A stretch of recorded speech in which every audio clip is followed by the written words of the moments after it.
Blast Live. We're talking about what you're talking about. Real, honest, entertaining, live. DBL starts right now. 3, 2. Look at that loving opening, right? Welcome to DBL. It's Friday, February 12th. I'm Tori here with Lindsay and Brandon. We're feeling the love. Happy Valentine's Day weekend. I guess Lindsay didn't get the memo that we were all wearing a little bit of pink today, but... Where's my gift, Brandon? Remember last year when I was sitting in, it was 1 year ago, I was sitting right there in the middle and I brought out the roses like that. Yeah, we remember. But we got COVID, can't be passing out roses. So we have nothing. I got you gift cards. Gift got cards. You guys gift cards. I want mine now. Okay. Get it out. Are there any that we could see for proof? No. Okay. Lies. It's Valentine's Day weekend, and we hope everyone at home has a love-filled time. But for a lot of people who are single, let's be super duper real. This past year has been very, very hard. It turns out dating apps have been the frontline defense for single people who are battling loneliness. But there's a big warning coming to consumers from the FTC. Romance scams. are at an all-time high, up 50% from last year. 50%! Wow. In 2020, consumers lost a record $304 million, which works out to be about $2,500 per person who falls for one of these scams. So the FTC says to be on the lookout for scammers creating fake dating profiles and taking advantage of the pandemic and economic crisis. They say one red flag is if the person comes up with excuses not to meet in person, which of course has been complicated by the pandemic and travel restrictions. Okay, romance scams. I want to know why people fall for them so much, and is it because people are so truly lonely that they would almost do anything to have a companion? And I am admitting I'm lonely. Because at first, we've done this story before in the past, and I was like, who would fall for this? Like, I can't believe someone would actually fall for this. But actually, this past year, I'm one of those people that, like, you're so used to being alone, but I'm not used to being lonely. So for me, I don't think I'd get caught in the scam, but I can see why someone else would just want that attention, that some sort of intimacy and companionship. Yeah. So I can see why someone can kind of get duped a little bit there, Lindsay. Especially because I'm like codependent, so like people like me, we're really vulnerable. Go ahead, I'm very codependent. When I watch shows like Catfish and like Brandon said, I still like don't understand. Like if we can't meet, we can't be. I don't like. It's just I don't know what you're talking about. But I do understand because I've seen like older people in my family, not even that old, like 40 plus, get scammed for like Cash App scams or like these other phone calls that you get. So I can understand that if you're talking to somebody and you're in the middle of COVID, in the middle of a pandemic, you're not going to meet up. It take a longer amount of time. I also oddly know a bunch of people that have gotten together through dating apps during this time period. Yeah. Okay, so there's hope out there. That's good to hear.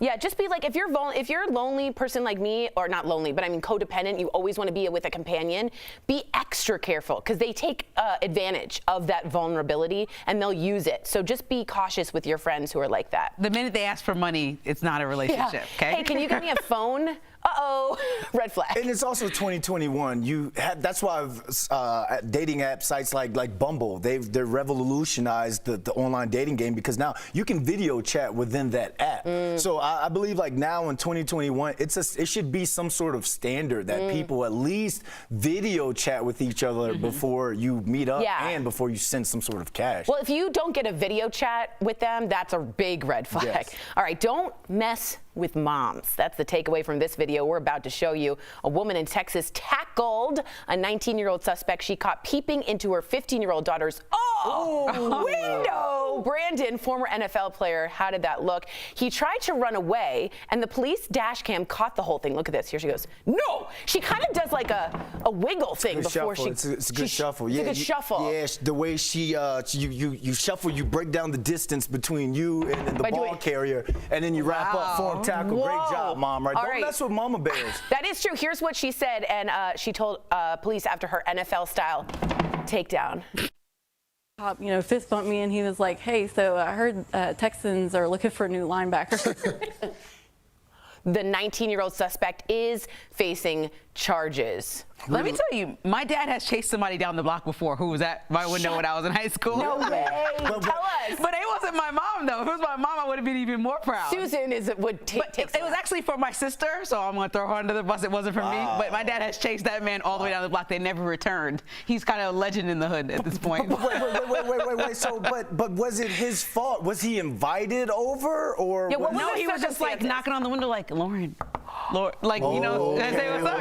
My dad was like, oh hell no. But I thought that's puppy love back in the day. Ooh, I don't know. I was probably like 13. She was probably like 16. Oh, I love that she just like gauged it so correctly, and then the cops are like, oh yeah, we'll help. But this is broad daylight, so this guy is super brave for being a peeping Tom in the middle of the day. Super stupid. Super stupid. Yeah, not brave. Not brave. I take that back.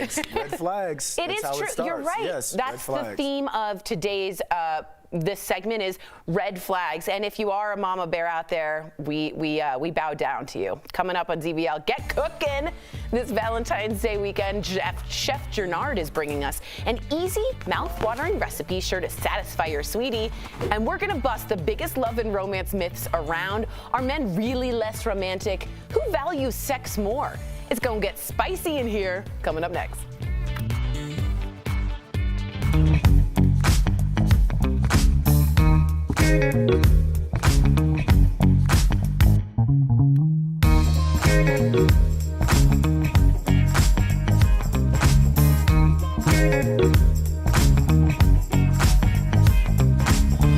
Let's get cooking. Call Custom Construction today at 960.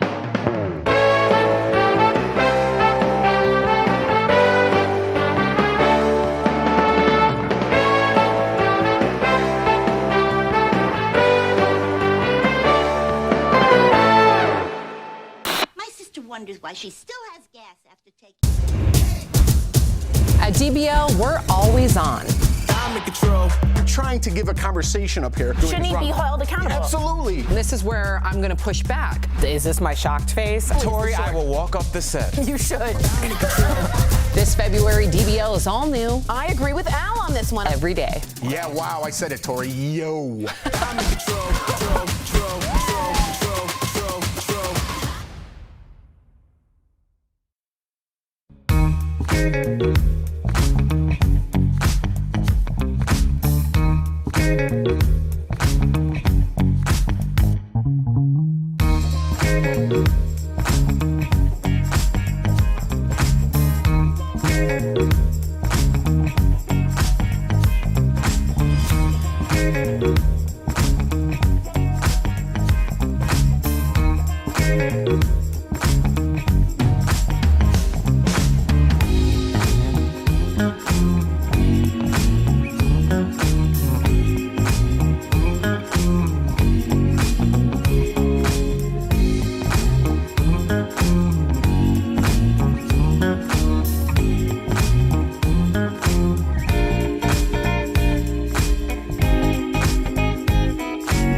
Welcome back to DBL. A big shout out to our coworkers tuning in from home during the pandemic. Some of you are having children on the way. Some of you are getting married. We all miss you and we wish you all the love. Well, welcome back to DBL. Since it's Valentine's Day this weekend, we thought it'd be a good time to bring up some common love and sex myths. Huh? Okay, let's do it. All right, first up, is this one true or false? More couples break up before and on Valentine's Day. Yes. Expectations are way too high. Yes. And people let you down. So 2 yeses here. But we have to break it down. Situationships, yes, and reveal the answer, and I'll give you the answer. All right, well, you guys were right. Accordingly, that is actually true. I love this music. According to dating expert Luann Ward, many couples either have a fight or break up before or on Valentine's Day. Because if you're dating casual and you don't want it to get serious, you have to break up or stop talking to that person before Valentine's Day, so I heard. Dude, that's wow. Let me tell you, I think that I asked Colin yesterday, are you my Valentine? I need to know, are we celebrating and how so? And what did he say? Yes, of course. Oh, okay, good, okay. But I need to be clear. First of all, I love the splashiness of this music. You want to go to the Lido deck later? Midnight buffet. Number 2, true or false, men are less romantic than women. True, with asterisks. You always have an asterisk. I think no. I think sometimes guys actually pretend like they're less romantic But and they really emotional, are? but they really are just as Well, romantic. Colin is a special guy. So is Brooksy. He's very romantic. Yes, he is. This is actually false, but can also be true. What a great Nice. question. According to a survey, 58% of people said women were more romantic, but then another 50% of people said men were. Here's the thing. I think women. What do you think? I think women need romance more than men. Oh, don't sit up And here. I'm not saying that as a bad way. We're the ones who have to woo you all, the male peacock. But isn't Strut the feathers. that a societal norm that we've been used to? That like some tribes, the women, the women have to show up for the man. Well, if someone wants to woo me, Excuse then me, what are is they the doing this wooing? weekend? You're saying like you in your mind you think you're doing the wooing, but when the woman casually plays her game and then Brandon falls into the trap, like he doesn't know he does probably That's once a right. month. or lesbian couples, like you can't be heteronormative here. You know what I mean? Yep. All right, here's another one. Men care more about sex than women. Don't look at the screen. What do you think? Don't look. Men care more I would about say yes because of all of the theories I heard about how much guys think about it. I also will say maybe yes. Yes, with no asterisk. You guys were all This one is false. It turns out women care about sex just as much as men. Now, I do want to say, if you haven't read The Selfish Gene, it's about what you want to do to pass on your genetics. Okay. It's all towards getting yourself to be reproduced. So we both care about it, like men and women. But who would you say is more thirsty? This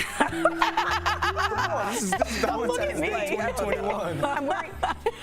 All right, well, we're going to move on. You're not going to answer that? No, I'm moving on. Never mind. Next up, lingerie keep both men and women happy in a relationship. You know what? I don't know, because I know that I have a lot of guy friends that I grew up with, and sometimes they're like, oh, that ain't necessary. Thank you. Like, it's for the girl. And so I got offended hearing that, because I think, there's always a nice trip to a lingerie store, but sometimes it seems like guys don't care. I will say, though, like, if you do get a little number and they're on Amazon, you can definitely get, they're not expensive. Okay, For a Amazon, little, you might be pushing it, but I need to see what you got, Tori. Shop small business, Tori. Okay, you're right, but I'm just saying it can definitely spice something up if you're like, hey there, what's that? I think I speak for a lot of men when I say the sexiest form of lingerie out there is you wearing one of our shirts. Okay, that's nice. Very sweet. Well, let me tell you, in quarantine, I wore all of Colin's clothes, and he's like, can you get some clothes? So, there's that's like not as sexy. I think there's like a fine line. when you Shop start small wearing- business, Lindsay. All right, this one is true. 70% of men say they hope to see their partner in lingerie, and Wow. 64% of women hope to get it as a gift. All right, speaking of gifts, true or false, buying a gift to show your love is important. I say true, but it doesn't have to be like an expensive gift, right? It could be a card for me. I just appreciate it. That's a love language for you. What about you? No, I think intimacy. I think like the caring gift, the thoughtful gift is better than just a rich, lavish gift. I don't care about gifts, really. False. 63% of men and women prefer to be told they're loved instead. Aww. Okay, and finally, red roses are the most romantic flower. I'd say yeah, but I do like the kaleidoscope ones that have all the rainbow, Beautiful. but I'm extra. I gotta be honest with you, red roses, I'm like, No? really? Come on. Be a little more creative. This one's also false. 4 out of 5 women surveyed they'd rather get their favorite flower over a rose. What are we? Favorite flowers? Orange tulip. I like the kaleidoscope rose. Okay. Yeah. Brandon, favorite flower? I don't want flowers for Valentine's Day, No. but my So what do you Valentine, want? if you're watching, what's your favorite flower? Aw. So many women are like, this is my favorite. Wait, if your girl was to get you a gift, what would it be? Or what would you want? Her. She's in the Netherlands right now. I want her. I want. That's Look at this. Guys, look at this. Huh? Coming up on Tori's DBL. like a big heart right now with the pink. I know, and this sweater doesn't breathe. Chef Jernard, he's back on the show. He's got a Valentine's Day recipe and rom-com recommendation that'll surprise your sweetie. Don't go away. Non-attorney spokesperson. Attention. Were you or someone you love diagnosed with lung cancer? You may be entitled.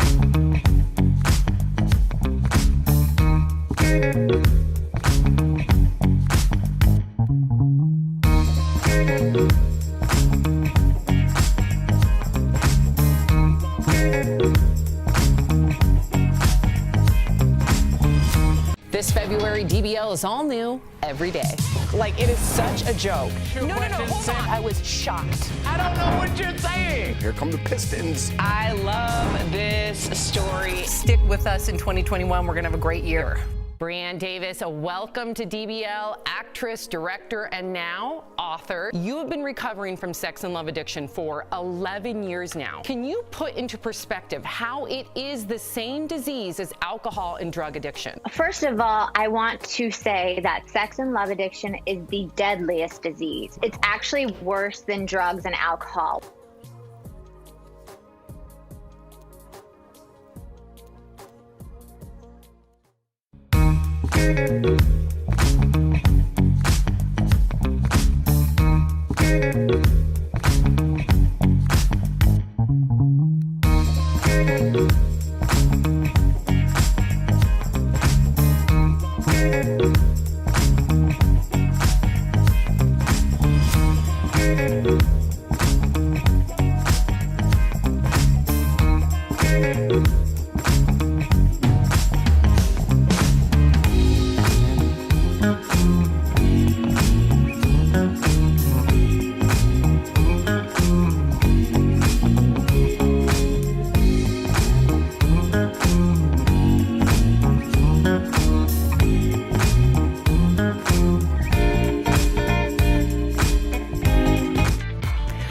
Welcome back to DBL. Valentine's weekend is upon us, and who's ready for a romantic dinner and a movie at home? Aww. Earlier, Al, Jeff, and I caught up with the chef of love, Chef Gernard, who has you covered on the meal and the movie recommendations. Take a look. Chef Gernard, welcome back, Chef, to DBL. We always love you when you're here. We love your food. We've got your dish right in front of us. It's smelling good. We've got the chef's recipe on our website, so I don't want you guys to worry about writing all this down. We've got you covered. Just sit back and relax and enjoy. So, Chef, what are we looking at here, and why is it perfect for Valentine's Day? I'm going to start to dig in. It's perfect on so many levels. For one, being that this is a agave roasted chicken breast, you got your potatoes, you got your green beans, all of this to go in, as well as we doing a one-sheet wonder. Now, the cool thing with those one-sheet pan wonders, you cook everything all on one pan, covered in foil just like I did, and guess what? Less mess, because you know, hey, Valentine's Day is all about romance, and you don't want to be bogged down in the kitchen anyway. Like doing right here is, you see I put a little olive oil in the bottom of our pan. We're gonna add some garlic to it. We're gonna add some of my lemon pepper ranch. That gives it that nice lemon zest, a little all-purpose seasoning to give it boldness. Now what you wanna do is you wanna take your green beans, you're gonna lay them out on your sheet pan. After you lay those out in the sheet pan, you take your potatoes. Now we got us here, these nice aromatics you should be tasting within that flavor, your rosemary, your thyme, all of that. Now, this is the kicker. Normally the recipe calls for butter, but you know, I always say, let's Southern modify these dishes and create a new soul kitchen style. So instead of melted butter in my pineapple juice, I have some olive oil. And see that olive oil, you know, olive oil has some nice omega in it as well. And you want to just pour that pineapple juice, that olive oil, all that on top of it. Then you can add a little more of the all-purpose to your potatoes. Then look, we were just talking about that agave. That agave gives it that nice, good sweetness. Then from there, preheat that oven to 375, pop it in, and guess what? I'm eating right along with y'all. Chef, you never do us wrong. I love it, and I love that it's all in one pan, which makes not only this easy, cleanup easy, but this is delicious. We're eating it right now. What's a good dessert that you could pair with it that just is easy? Good question. One is my caramel apple bread pudding. Oh my Caramel apple bread pudding. If you don't want to do that, then you can go for a nice, good, cool banana Foster or banana pudding. Those things easy to make, one dish, boom, let's clean up, and more back to focusing on each other. That's what we need to be doing right now in 2021. We're talking about the food, Chef. That's all fine and good, but this is a dinner and a movie kind of night. So what movie is the chef and his wife, who I'm assuming is behind the camera right now? Alan, and the team says, what's up, Miss Keena? My infamous camera lady who's always there for me. Look, me, I'm still kind of like that oldest kind of guy. Man, I really love catching the movie Boomerang. How he starts out one way, but then end up falling in love, losing the girl, getting the girl back. That's the kind of movie I'm thinking, kind of similar to us. You know, when I met my wife 22 years ago, hey, it was, we met, and the first thing I asked her was, hey, can I cook you dinner? I didn't have much money, but my pickup line was, I knew how to cook. I think that might work on me. But I'm going to go with Forgetting Sarah Marshall. It's not a traditional Valentine's Day movie. That's good. But it's going to give you a laugh. Yeah, and it's a movie that you guys can always watch together. Al, what movie will you be watching? You're not getting out of the story. What was your movie? I said When Harry Met Sally. That's my traditional movie. Oh, it's when my goodness. What? Okay. It's when friends like my husband and I 45 years ago. I know, it's a Rob Reiner classic, and you should be quiet. We are definitely kindred spirits, because mine was definitely Boomerang, because I thought not only is it a love story, it's a story about male friendship, which you really hadn't seen a lot leading up to that. We love love. Thank you so much. It's going to be wonderful, Chef. Thank you for you and your wonderful wife and family joining us here at DBL. And to all of our DBL Nation, head on over to that website. Remember, dailyblastlive.com. We'll be right back. Thanks, Chef. Promotional consideration.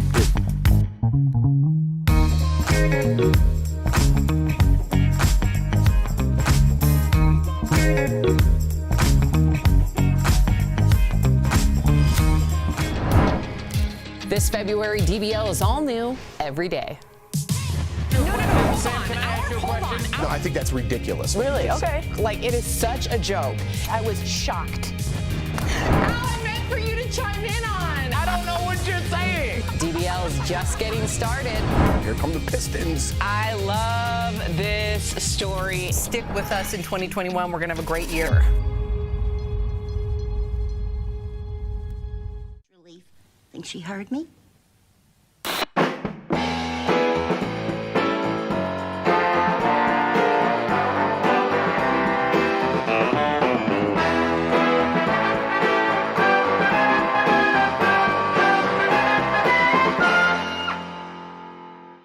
Is America's #1 choice in minivans.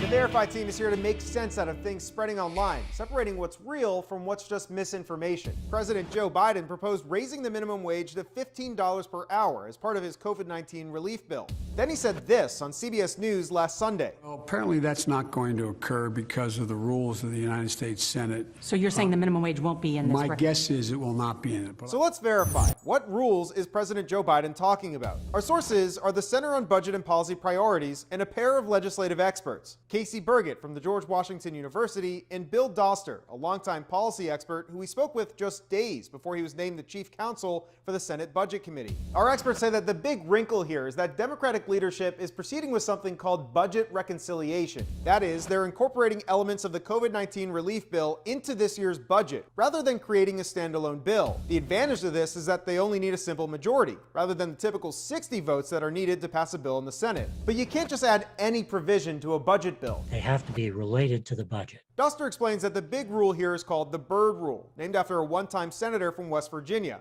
To simplify, added provisions must be related to spending or revenues. So how does the minimum wage play into this? Well, Doster explains that the budget impacts can't just be, quote, merely incidental to the policy goals. So maybe raising the minimum wage does impact the budget by reducing the amount of public benefits for low-income people. But the question is, was that the main purpose? Is this a bigger policy change than it is a budgetary change? And the final decision on that is decided by the Senate parliamentarian, Elizabeth McDonough. With your Verify, I'm Evan Kozloff.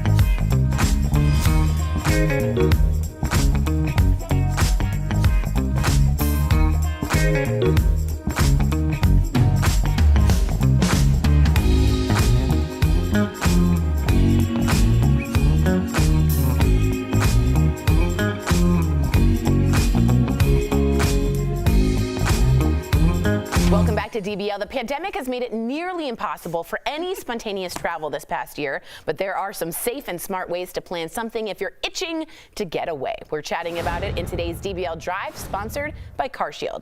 One option, treat yourself to a staycation. Spend the weekend at a nearby hotel getting that spa treatment you deserve.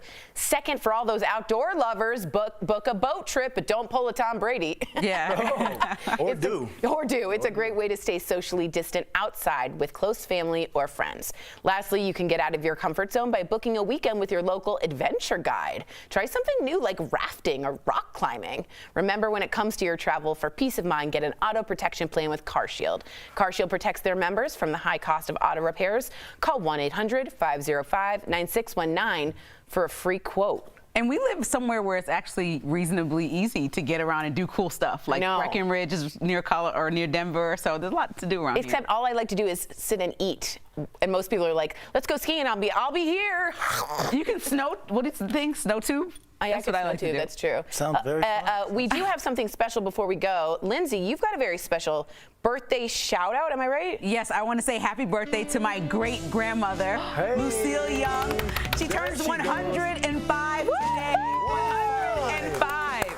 I I love her so much. I think she is my spirit animal. When I go home, she tells me advice, and I write down some of the quotes she has. Okay, let's hear. What's her name, Grandma? Her name is Lucille Young. She's my great-grandmother. She has about 4 great-great-grandchildren with my niece August and several other people in our family. So it's really awesome. But she says, listen, Lindsay, if anybody comes up to you and says, if I were you, just stop them there and say, you ain't me. Oh my God, that's Grandma Young. That's so good. And she traveled a lot. Like, she traveled all over the globe with her church when she was younger. And so she always tells me it's great to read a book, but it's awesome to go see stuff for yourself. Yes. So she's really the reason why I love to just go explore, you travel everywhere. Learn about cultures, and really get to know people, like personally, without just reading about them. They say you can't have racism if you travel, because you just learn to meet other people. Cultures, you just have empathy for other people. You said she had 4 great-grandchildren. I wonder what like the Guinness World Record is for the amount of greats behind like grandchildren. Like how many like great. I know these are really young. They're all like under 2, so or under 5, I should say. And so I don't know if they're gonna have a great grandma, but hopefully, because she's just chilling right now with my grandma Ida, who's with her every single day. Grandma so I love Ida's you both. her daughter. Yes. Wow. Miss Young, we wish you the best. Goodbye to all our friends. We love you, and coworkers at home. When the pandemic's over, we'll be back together again soon.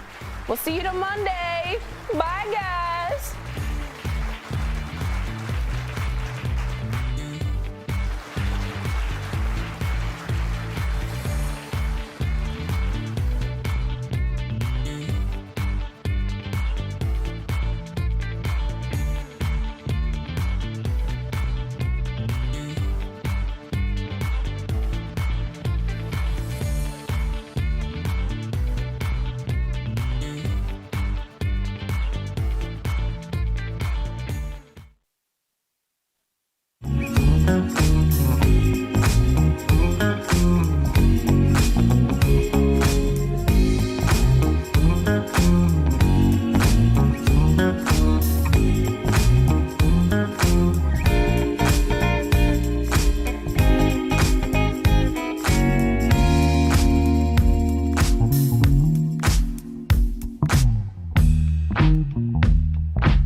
About today on Daily Blast Live.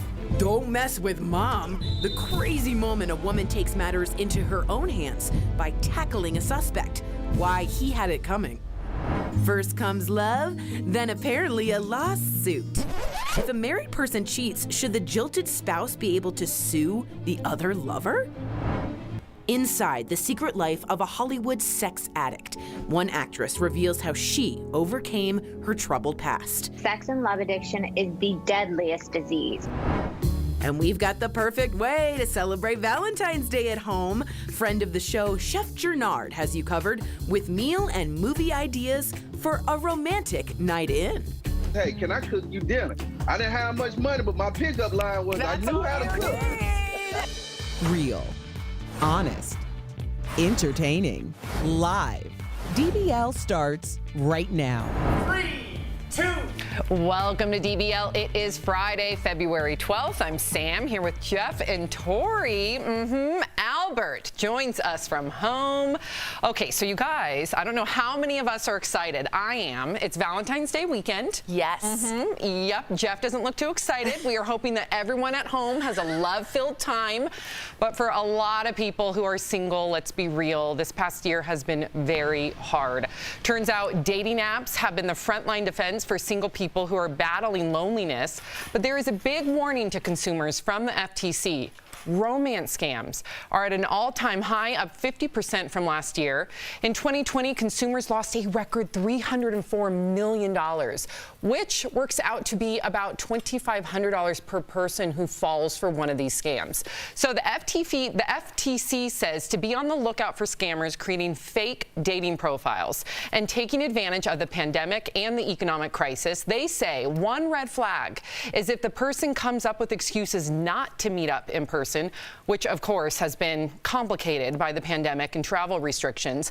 And they found that disproportionately women are victims of this. So let's dive in deep here. Tori, why is it that women disproportionately are falling for these scams over and over and over again, especially from men they have never even met? I think the need for companionship is that strong. And I say this coming from like a really codependent person. I've worked on it myself. Like I always needed love. Always. I'm being honest. I always needed companionship. And I could see myself being that vulnerable, needing it so bad that I lie to myself, which I think is what happens, and just say it's more important to have the companionship. And they use that amount of vulnerability. They take advantage of that. So anyone out there who's codependent, you need to be extra careful because they'll play with that. It just kind of blows my mind how like catfish works and how like you watch Dr. Phil, and this is one of the stories he talks about all the time.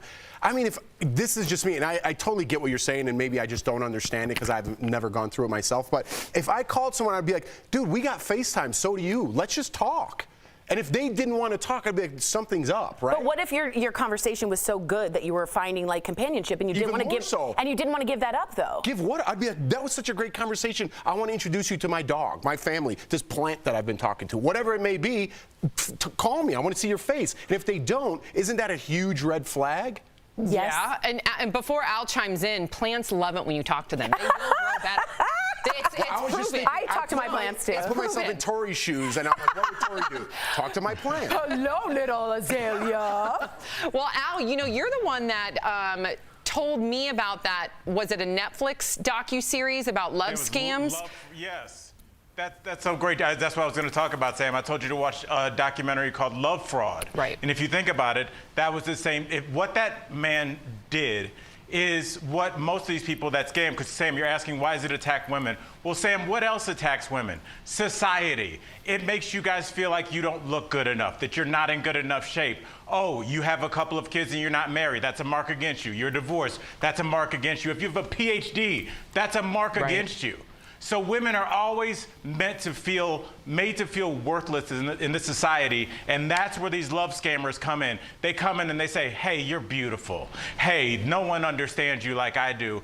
And after decades of being mentally swamped with all these images about why women are less than, these guys come in with the, hey, I love you, blah, blah, blah. And Jeff, to your point, the reason that this works is because they want to believe it. Right. The reason that they don't go on FaceTime, even though they know it's a scam, is because they have to believe that this person is real, so they have a reason to go on with life. They lie to themselves. That's why they do it. Yeah, it's despicable, though, at the end of the day. What's that? It's despicable. At the end of the day, it's despicable. 100%. It's preying on the weakest people, yes. Yeah, and Al, I loved your explanation. That actually makes a lot of sense. Okay, so speaking of women, don't mess with moms. That's the takeaway from the video we're about to show you. A woman in Texas tackles, look at this. Whoa, a 19-year-old suspect she caught peeping into her 15-year-old daughter's window after he tried to run away. Police dash cam caught the whole thing.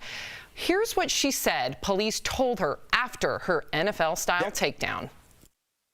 Fist bumped me, and he was like, hey, so I heard Texans are looking for a new linebacker. Ooh, the 19-year-old suspect is facing charges. Go mom. She even did this. I don't know what this is called, but she did one of those. You break down. That's like what they teach you in football. You break down and you get your body right, so you don't have your hips even if they move, and you shuffle. She broke down and she shuffled. She was like, that was like a true good linebacker. That was a great tip of the hat. Calling, but tip of the hat to Mike Singletary. What parent would not do this though, right? Mother, father, if you saw somebody peeping in to your child's bedroom, especially your teenager. I mean, Al, you have a teenager now, right? You see red. Watch out. I mean, it's scary. And Jeff, to your point, when you were talking about football, I actually sent this clip to my buddy that was an all-state linebacker 4 years at my high school in Ohio. And he sent to me, she read her steps and made a clean tackle, came downhill a little high, but it was definitely a great tackle. That is from a defensive D1 linebacker. So that was a heck of a tackle. And Sam, what do they say the most dangerous place to be in the world is? Between a mama bear and her cubs? Amen. That's what I'm saying. It applies to humans too, baby. Why are you saying it like that? Today. Why is he so like splashy? He's kind of like an expert, and I dig it. I don't care for it. You have your Danny Zuko hair going on. Yeah, you do. It fell down? You're the one that I want. Oh, you man. are. Give us a little All right. Sandy. Oh, okay. Sandy. It's very Christopher Walken, too. It's good. You're lucky it's Friday. Terrible. You got it out. No, it's good, Tori. Terrible. Come on, Look Tori. at Tori. You cannot compliment me in the presence of Tori. So keep them to yourself. If you guys got one, tell me after. You sounded like you were having a stroke. Sandy. Oh, that. What? Yeah. Yamahama. I'll stick around. Coming up on DBL inside the secret life of a Hollywood sex addict. Yep, one actress shares her emotional journey of redemption and salvation. Plus, get cooking this Valentine's weekend. Chef Jannard is bringing us an easy, mouth-watering recipe sure to satisfy your sweetie. And we are busting the biggest love and romance myths around. It's getting spicy. That's coming up next.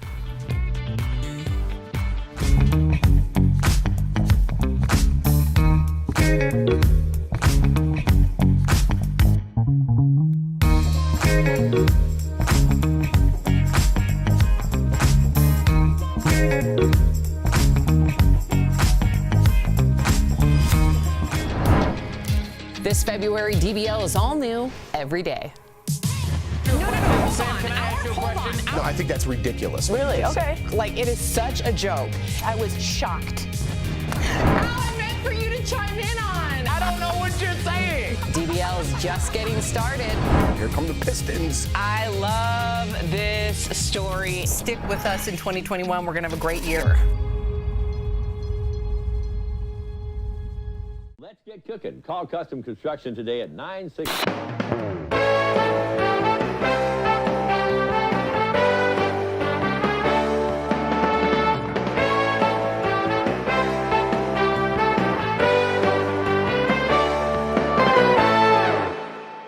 My sister wonders why she still has gas after taking...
Welcome Welcome back to DBL. Since Sunday is Valentine's Day, we're going to bust some common love myths. First, more couples break up before and on Valentine's Day. Is that true or false? Totally true. True. Who wants to Definitely. buy those presents? Oh, Albert? That's smart. That's Okay, fine. I agree. You didn't True. give an answer, but okay. That's actually true, according to I said I agree. After you said that's smart, according to dating experts, many couples have a fight or breakup before or on Valentine's Day. Stressful. Pressure cooker. Very classy, my answer. Here's another one. True or false? Men care more about sex than women. False.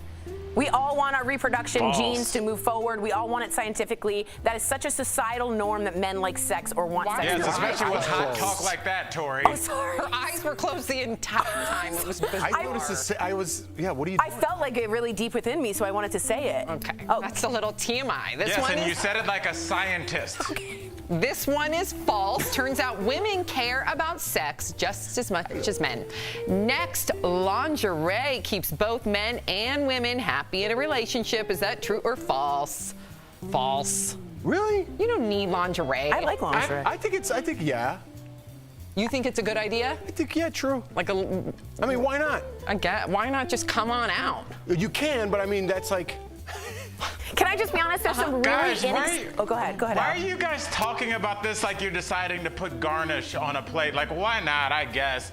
Like, for some people, that's a really big turn on. Can you appreciate that? And like, also, some people are I into need to- some stuff. I They don't need want to to be just get better. it over with like it's their 2021 taxes. So sweats in a sweatshirt and my hair in a bun ain't working. But Sam, the I good need to news do is better. that on Amazon there's a really good lingerie section. Yeah. And it's not expensive, and it's a little fun to, hey, what's this trench coat? You saying you get your lingerie on Amazon Yeah. is not sexy. That's such a bummer. No, you cannot get lingerie I'm from the gonna same spend $1 place million that you get on ice that. trays. Huh? No, but it's not about the money. How about you and your partner sit down and you're like, what are you into, bro? Let's do this. Look each other in the eyes and have a real adult conversation about what really turns you on. Why Not is be it- lazy and throw some lingerie Why on a isn't 14. the men schooling us about what to do? How about we tell you? You guys seem totally bored What with this to do. subject. Like, I guess I'll just put it on. Fine. All you You look like a have to do- 5-year-old putting on a raincoat. Do you want me to tell? Listen, I have no problem upgrading my sweats and a sweatshirt to a trench coat and lingerie. Thank you. But if you want to be an aphrodisiac to your partners, take out the trash, help with the dishes, make some dinner. Oh, That is stop, the Sam, hottest- with your Bummer Town USA inauguration speech. That's very. That's her love language. Who wants to talk about the garbage No, you don't before you're about to be intimate? You don't. What are you doing? You don't tell them. If you wake up and the house is spotless and you see your husband holding a trash bag over his shoulder, muscles are showing. It's sexy. It is. I guarantee you, I have every How woman. much trash are you generating where he needs to throw it over his shoulder like Paul Bunyan? Also, why What are you why running a Al? pie shop out of the back? Al's like, go talk to your romantic partner and say, hey, bro. Like, who says that? I know. That was like Anyways, 5 minutes. anyways, But I'm saying have a relaxed, honest conversation, and that's what you guys are not doing. What you're trying to do is take something. It's the way they do a bill in Congress. You're talking about something, but then they try and slide something else in there. We're not talking about the garbage right now. We're talking about what you like in the bedroom or outside the bedroom, like the kitchen. Yeah, he likes the kitchen. Yeah, Al no, likes the you know kitchen. Why do we all know that? He Why likes do we all the know kitchen. that so much? we have one more. I'm being I told. have a pro-kitchen agenda. We know. Okay. All right, so the answer for the lingerie, 70% of men, so this is true, say they hope to see their partner in lingerie, and 64% of women hope to get it as a gift. Cute. Speaking of gifts, true or false, buying a gift to show your love is important. I think this is different for everyone because it's a love language. I don't need gifts. I'm not a gift person. I like acts of service like you, where they do something for you. So I say, no, I don't need this. I like a good Acts of gift. service, It doesn't Tori? mean it has to be expensive, but I like to know I'm being thought of. If you have hand-picked flowers for me, I feel good about it. Potatoes, I don't know why. Okay. The starch! Wow. Sam's really painting a beautiful picture of herself. I don't know why I said potato. I'm going to Yes, be my love in sweatpants, the bring time over of a famine. potato, and take out my enormous amounts of trash. That's how I like my men. Call me! I I don't know why I said potatoes. That's so weird. interesting. Wow, That's Sam, get a little hot. We gotta talk off air, girl. Okay. Well, it's false. 63% of men and women prefer to be told they are loved instead. Final. Oh, tease is next. We wasted too much time. I think the potato comment was the end.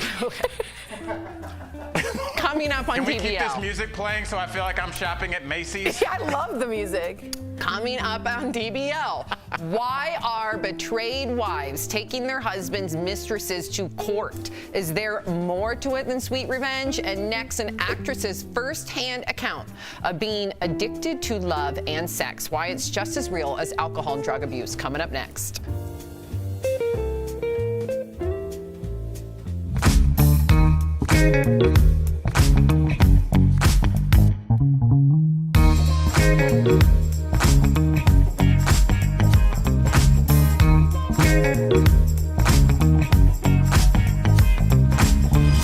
This February, DBL is all new every day. Like, it is such a joke. No, hold on. I was shocked. I don't know what you're saying. Here come the Pistons. I love this story. Stick with us in 2021. We're going to have a great year. Brianne Davis, welcome to DBL, actress, director, and now author. You have been recovering from sex and love addiction for 11 years now. Can you put into perspective how it is the same disease as alcohol and drug addiction? First of all, I want to say that sex and love addiction is the deadliest disease. It's actually worse than drugs and alcohol.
Welcome back to DBL. Actress Brianne Davis has been a recovering sex and love addict for 11 years. Today, she's spilling the tea in a fictionalized version of her past in her new novel, Secret Life of a Hollywood Sex and Love Addict.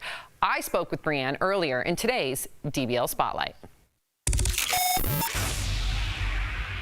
Brianne Davis, welcome to DBL, actress, director, and now author. I'm glad that you're just talking about addiction in general. This is something that's near and dear to my heart as someone that goes to Al-Anon regularly. And can you put into perspective how it is the same disease as alcohol and drug addiction?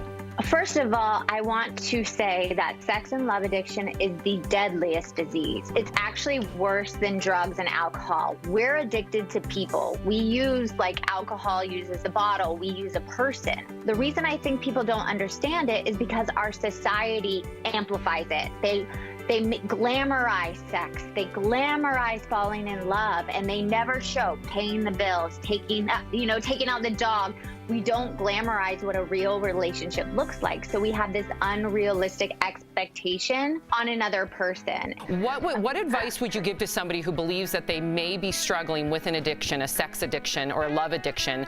And what does rock bottom mean for you? What happened when you hit yours?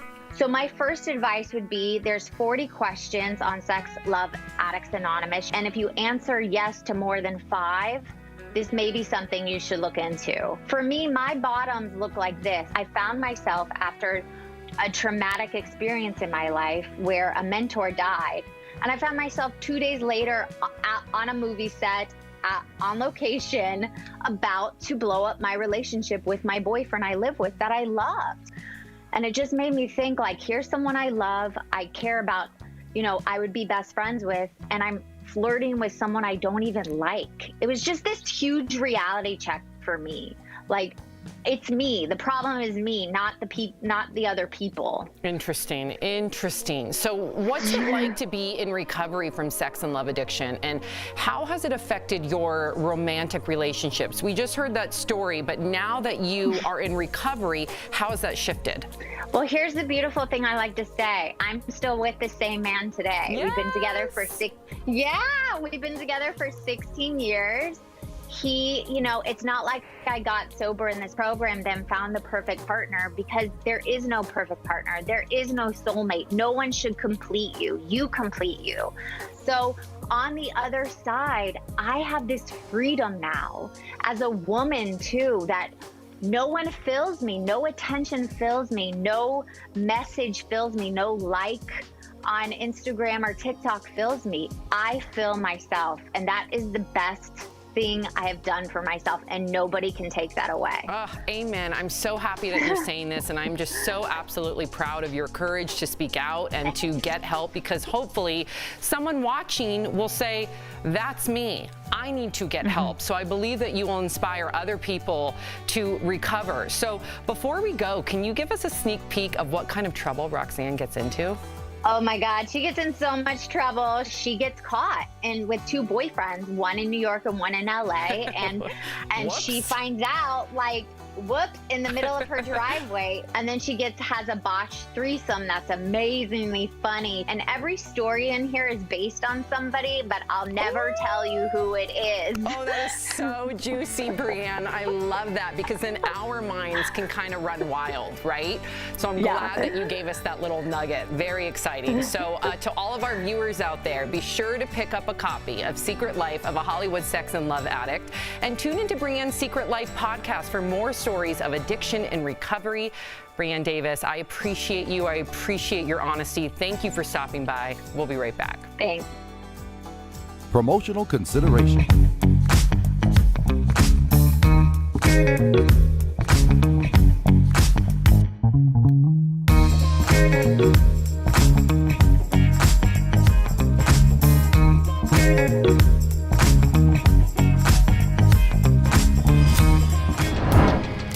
This February, DBL is all new every day. No, I think that's ridiculous. Really? Okay. Like, it is such a joke. I was shocked. I meant for you to chime in on. I don't know what you're saying. DBL is just getting started. Here come the Pistons. I love this story. Stick with us in 2021. We're going to have a great year.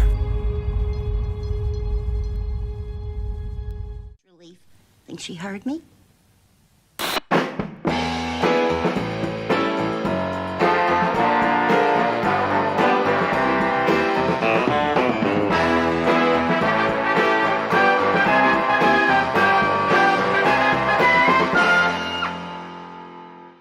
Is America's #1 choice in minivans. The Verify team is here to make sense out of things spreading online, separating what's real from what's just misinformation. President Joe Biden proposed raising the minimum wage to $15 per hour as part of his COVID-19 relief bill. Then he said this on CBS News last Sunday. Well, apparently that's not going to occur because of the rules of the United States Senate. So you're saying the minimum wage won't be in this? My guess is it will not be in it. So let's verify. What rules is President Joe Biden talking about? Our sources are the Center on Budget and Policy Priorities and a pair of legislative experts, Casey Burgett from the George Washington University and Bill Doster, a longtime policy expert who we spoke with just days before he was named the chief counsel for the Senate Budget Committee. Our experts say that the big wrinkle here is that Democratic leadership is proceeding with something called budget reconciliation. That is, they're incorporating elements of the COVID-19 relief bill into this year's budget, rather than creating a standalone bill. The advantage of this is that they only need a simple majority, rather than the typical 60 votes that are needed to pass a bill in the Senate. But you can't just add any provision to a budget bill. They have to be related to the budget. Doster explains that the big rule here is called the Byrd Rule, named after a one-time senator from West Virginia. To simplify, added provisions must be related to spending or revenues. So how does the minimum wage play into this? Well, Doster explains that the budget impacts can't just be, quote, merely incidental to the policy goals. So maybe raising the minimum wage does impact the budget by reducing the amount of public benefits for low-income people, but the question is, was that the main purpose? Is this a bigger policy change than it is a budgetary change? And the final decision on that is decided by the Senate parliamentarian, Elizabeth McDonough. With your Verify, I'm Evan Kozloff.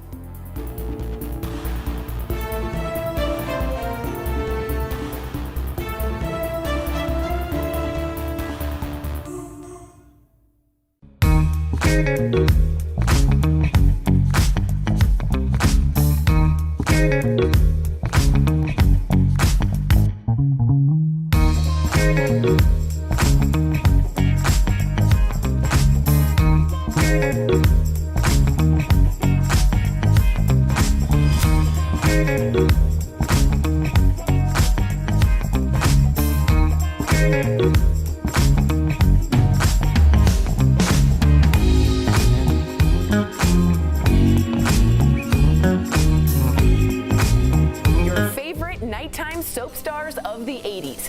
Where are they now? Charlene Tilton and Patrick Duffy from Dallas. Sue Ellen guzzling down her booze, or, little Lucy sleeping with everybody but the family tractor. And Knots Landing stars Michelle Lee and Joan Van Ark. Behind the scenes secrets from the sexiest soaps of the 80s.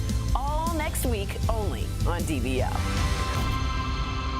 Welcome back to DBL. We got a lot of comments. Lakeisha says, y'all are hilarious. The chemistry is amazing. I love this show. Thank you. Betty says, Sam's love language, potatoes. What if you went home and Mark was dressed up like Mr. Potato Head? No, that's not going to do it. But if he was cooking me some yummy potatoes, that He had a giant hat on and giant hands. Would you just take it off? No. With big glasses. Really quick, Sherry Powers also wrote in, potatoes, the new aphrodisiac. And someone wrote in, au gratin. Okay. All right. If you're leaving us, you can catch the second half of the show on Facebook or YouTube. But if you're sticking around, here is what's coming up. Chef Jernard is helping us get cooking in the kitchen for Valentine's Day. And Justin Timberlake is apologizing to Britney Spears for his past behavior. But is it too little, too late? DBL's new every day. We'll be right back.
is Daily Blast Live. We're talking about what you're talking about. Real, honest, entertaining, live. DBL starts right now. 3, 2. Welcome to DBL. I'm Sam here with Tori and Jeff. Al joins us from home. We're live. Let's get started. So Justin Timberlake has issued an apology after being criticized for how he's treated women throughout his career. Justin has been under fire ever since a New York Times documentary about Britney Spears aired last week. The doc looked at how Britney was shamed after Justin accused her of cheating on him. He also bragged about having slept with her on a radio show. In his apology to Britney, Justin said, quote, "I am deeply sorry for the times in my life where my actions contributed to the problem, where I spoke out of turn or did not speak up for what was right." He went on to say that he benefited from a system that condones misogyny and racism. He also specifically mentioned Janet Jackson in his apology. Everyone, of course, remembers the wardrobe malfunction at the 2004 Super Bowl. Many people thought Justin let Janet take the fall as she received most of the backlash from that. What were you saying, Al? What was that? Stop calling it the ward. Let's start it where it starts. Let's stop calling it a wardrobe malfunction. Right. If I reached over and ripped your dress, would you say, "Man, something's wrong with this cheap dress I'm wearing"? Let's stop it. This is ridiculous. I'm tired of this. So what did you think about his apology? Do you buy his apology? But when was the Janet Jackson? Was that 22 years ago? Was that 98, 99? It was 2004. She just said it. I just said it, but it was, Okay, so, yeah. But to your point, you're right. He's 16 years late. Yeah, I agree with you. It's too late. At some point, it's too late. It's too late, Justin. We saw this. Don't forget, last year he was on a movie set holding hands with somebody that was not his wife. He threw Britney under the bus and embarrassed her, let her career take a left turn. Threw Janet under the bus, didn't get her back, changed the FCC rules forever. We never really heard from Janet like that again. Like, how does this dude get a pass? Straight up. Totally agree with you. Does anybody disagree with Al? I'll disagree with Al. Yeah. So here's the thing, Al. You're on the you're shot to superstardom, right? You're in your early 20s. You not only are going through a relationship that it's your first love in Justin Timberlake and Britney Spears, because I could relate. I got my heart broken when I was in high school. Someone cheated on me. It's hard enough when you're alone in your room in high school. Imagine every tabloid in the world shoving it in your face that this backup dancer took your girl. Your superstar. Allegedly. He took her. We know exactly who it is. I don't know this alleged talk, but allegedly, whatever. And you're on top of the world, right? And you got your girl snatched from you, Al. That hurts. That hurts. And at 20 years old, you're going to go on radio stations and say hurtful things to get her back because your heart is broken. Listen, he's in a better place than Britney Spears right now. I appreciate the apology that he gave. I would apologize to some of my old girlfriends now that where I'm at in my life as well. But let's not just say, hey, Britney, this free Britney movement, come on. She did Justin dirty. Jeff, let's not forget that. I'll give you the Britney thing. That's why I love talking to you. I'll give you. We can have a give and take. But we I'll don't give know you the if Britney she thing. did Justin dirty. We don't know. We can't clarify that. But we do know about Janet Jackson. Jeff, if that had happened, if you and Tori were doing a funny, silly segment on live TV, and that happened, which, first of all, I've never accidentally ripped a woman's shirt off her body. But let's give him the benefit of the doubt that he did. How would you have handled that? I don't think the Jeff Schroeder I know would have waited 16 years before he's like, oh, yeah, that wasn't cool. Here's the thing, Al. If that was me and Tori, I would ask Tori, which I'm sure he asked Janet Jackson. I don't think he just went and ripped it off and a breast came out. I don't know how to speak on national TV. I feel like we were at the bar, me and Al, and I have to correct my language. That's a medical term. Yeah. So she was in on it. So what is he apologizing for? I understand her career made a left turn, but if they were both in on it and it just didn't work, because he threw her under the bus. She took the fall. He did not take the fall. If they both were in on it together, then he should have equally taken the fall and said, hey, right. we both were responsible. She got banned, he didn't get banned. A joint press conference would have handled all that. Amen. All right. Yeah. Final thought, Jeff? Final thought? Floated away. You feel good? It floated away. Okay, so some people are getting revenge on their cheating spouses by suing their lovers. This is especially true in North Carolina, where some women have successfully sued their husband and his mistress over so-called alienation of affection. The jilted spouse has to prove that some degree of love existed in the marriage and that the malicious conduct of a third party contributed to the love being lost. According to an article in Elle magazine, some former wives in North Carolina have been awarded millions of dollars in damages. Tori, you're shaking your head. Yeah, this is wrong in 3 ways, and it's outdated. Laws are outdated. They're antiquated. Remember Loving v. Virginia. Blacks couldn't marry a white person back then in 1967? Yeah, something like really close. Right. So this A puts women as the wicked witch, right? It's never to do with men. B, it is heteronormative. We're not talking about gay couples or lesbian couples. What about if it's a woman, and another woman, right? Like, that's unclear. And third, the idea of alienation of affection is a puritanical, old school American value that women are going to come in and show a little potato or a little leg and get their guy, and they are the problem. That's why girls have to wear pants. They can't show their skirts. It's not like, hey guys, turn your eyes away. It's women, you're the problem. All of this is antiquated and fully based in misogynistic stew. Totally agree with her. I just saw under Tori's name, Democrat Colorado, and she was at the White House. That's her dream. I'm gonna flip this for you, Tori, because during our morning meeting, my wife was listening. She's from North Carolina.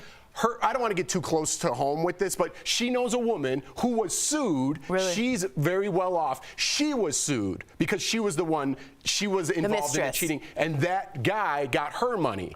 So it goes both ways. You say it's antiquated and misogynistic. Not always, because this woman. You're pretty much saying that your partner has no sort of backbone. Give me a break. No accountability. No accountability, that just anybody can be seduced. What, Al? This doesn't, I don't see any of this. I see this as nothing but money. Anytime you are talking about an emotion and trying to put it in if I was a painter and I came to your house, Sam, and our contract said, Sam has to love it. What does that even mean?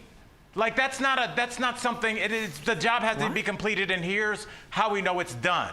So when you start talking about emotions, a contract should automatically be null and void because there's no way to measure that. Like, what is love to me? What is love to Jeff? Like, it's a weird thing. Don't poo-poo on a marriage certificate and a marriage license. I'm just saying when you put it in a contract. Well, that was a weird analogy. That was really weird. But I heard you. I got you. Yeah. But everybody made faces How was up that here. Weird? Everybody made faces up here when you did the painting analogy. You cannot put emotions in. Well, he's frozen. You have to say the contract is this. You keep freezing now. Okay, it's Valentine's Day. Sam's the best.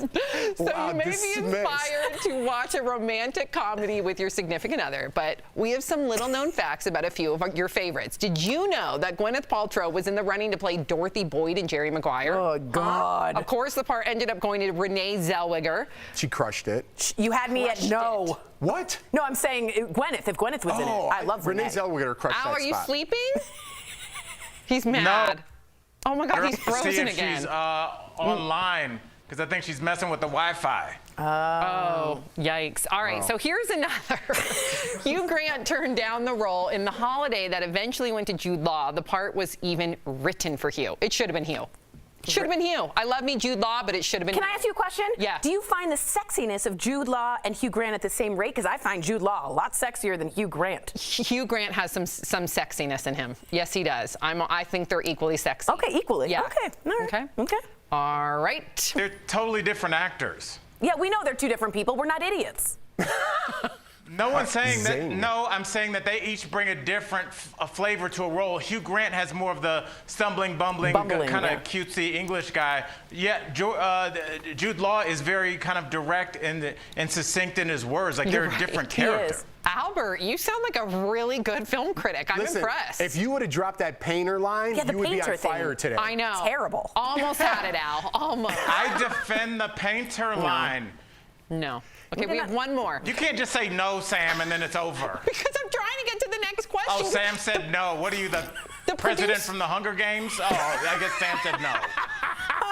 The producers want me to get one more in. That was Sorry, way better. I'm trying to do my job. The ultimate rom-com, Pretty Woman, was actually supposed to be a much darker film about two damaged people without a happy ending. Director Gary Marshall's the one that turned it around and made Julia Roberts a star. It's a hooker with a heart of gold. That's the picture.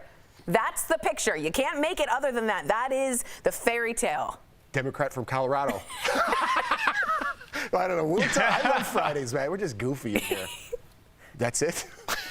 All right. I'm just going to sit in it. Let's sit in silence, enjoy the silence, and go to break. Sit in it. Coming up. You got to just indulge it. That's my life. Coming up on DBL, Chef Gennard is back on the show. He's got a Valentine's Day recipe and rom-com recommendations that'll surprise your sweetie and have them saving room for dessert. Don't go away. It's Black History Month, and DBL is recognizing Black leaders who are making history right now. Christian Cooper is not only a popular science fiction editor and writer, he's responsible for minority LGBTQ+ superheroes. And last year, he made headlines when he was wrongfully accused of attacking a white woman in Central Park. However, it's his peaceful response to the hate crime that is an example of grace.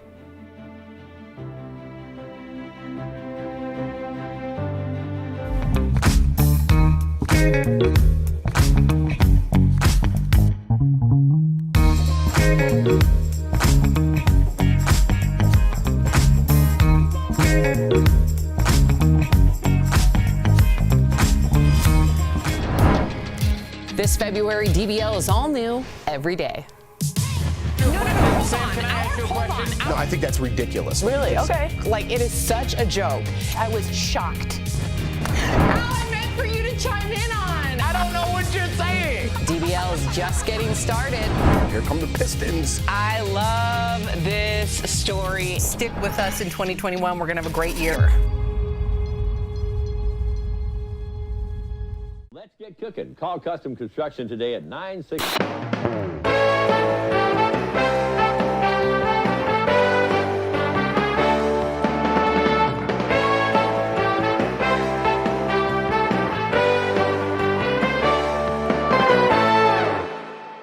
My sister wonders why she still has gas after taking.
Welcome back to DBL. Valentine's Day weekend is upon us, and who's ready for a romantic dinner and a movie at home? I am. Earlier, Tori Al and I caught up with the Chef of Love, Chef Gennard, who has you covered on the meal and the movie recommendations. Take a look. Chef Gennard, welcome back, Chef, to DBL. We always love you when you're here. We love your food. We've got your dish right in front of us. It's smelling good. We've got the chef's recipe on our website, so I don't want you guys to worry about writing all this down. We've got you covered. Just sit back and relax and enjoy. So, Chef, what are we looking at here, and why is it perfect for Valentine's Day? I'm going to start to dig in. It's perfect on so many levels. For one, being that this is a agave roasted chicken breast, you got your potatoes, you got your green beans, all of this to go in, as well as we doing a one-sheet wonder. Now, the cool thing with those one-sheet pan wonders, you cook everything all on one pan, covered in foil just like I did, and guess what? Less mess, because you know, hey, Valentine's Day is all about romance, and you don't want to be bogged down in the kitchen anyway. Like doing right here is, you see I put a little olive oil in the bottom of our pan. We're gonna add some garlic to it. We're gonna add some of my lemon pepper ranch. That gives it that nice lemon zest, a little all-purpose seasoning to give it boldness. Now what you wanna do is you wanna take your green beans, you're gonna lay them out on your sheet pan. After you lay those out in the sheet pan, you take your potatoes. Now we got us here. These nice aromatics you should be tasting within that flavor. Your rosemary, your thyme, all of that. Now, this is the kicker. Normally the recipe calls for butter, but you know, I always say let's Southern modify these dishes and create a new soul kitchen style. So instead of melted butter in my pineapple juice, I have some olive oil. And see that olive oil, you know, olive oil has some nice omega in it as well. And you want to just pour that pineapple juice, that olive oil, all that on top of it. Then you can add a little more of the all-purpose to your potatoes. Then look, we were just talking about that agave. That agave gives it that nice, good sweetness. Then from there, preheat that oven to 375. Pop it in, and guess what? I'm eating right along with y'all.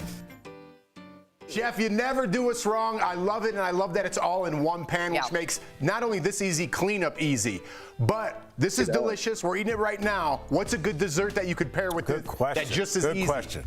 One is my caramel apple bread pudding. Oh my God. Caramel apple bread pudding. If you don't want to do that, then you can go for a nice, good, cool bananas Foster or banana pudding. Those things easy to make, one dish, boom, let's clean up, and more back to focusing on each other. That's what we need to be doing right now in 2021. We're talking about the food, Chef. That's all fine and good, but this is a dinner and a movie kind of night. So what movie is the chef and his wife, who I'm assuming is behind the camera right now? Alan, and the team says, what's up, Miss Keena? My infamous camera lady who's always there for me. Look, me, I'm still kind of like that oldest kind of guy. Man, I really love catching the movie Boomerang. How he starts out one way, but then end up falling in love, losing the girl, getting the girl back. That's the kind of movie I'm thinking, kind of similar to us. You know, when I met my wife 22 years ago, hey, it was, we met, and the first thing I asked her was, hey, can I cook you dinner? I didn't have much money, but my pickup line was, I knew how to cook. I think that might work on me.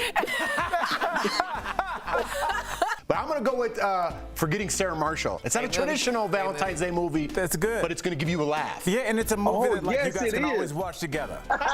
Al, what movie will you be watching? You're not getting out of the story. What was your movie? I said When Harry Met Sally. That's my traditional movie. Oh, it's when my goodness. What? Okay. It's when friends, like my husband and I, 45 years ago. I know, it's a Rob Reiner classic, and you should be quiet. We are definitely kindred spirits, because mine was definitely Boomerang. Because I thought not only is it a love story, it's a story about male friendship, which you really hadn't seen a lot leading up to that. We love. Thank you so much. It's going to be wonderful, Chef. Thank you for you and your wonderful wife and family joining us here at DBL. And to all of our DBL Nation, head on over to that website. Remember, dailyblastlive.com. We'll be right back. Thanks, Chef. Your smile.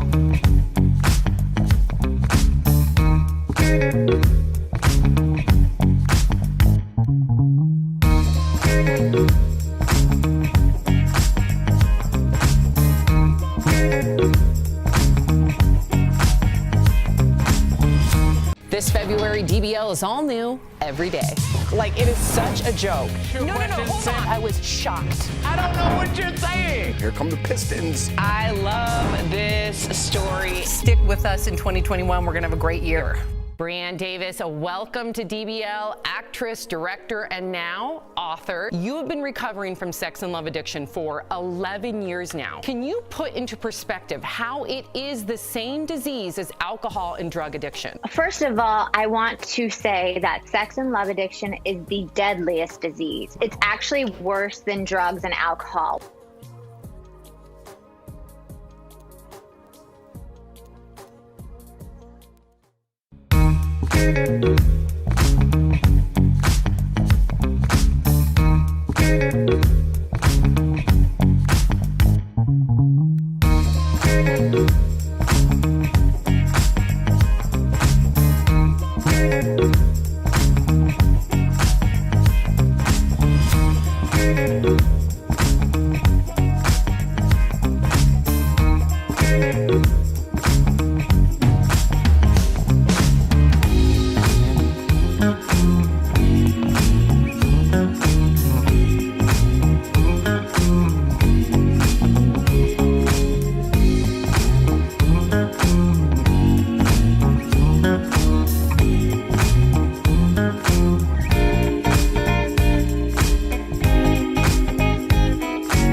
DBL, the pandemic has made it nearly impossible for any spontaneous travel this past year, but there are some safe and smart ways to plan something if you're itching for a getaway.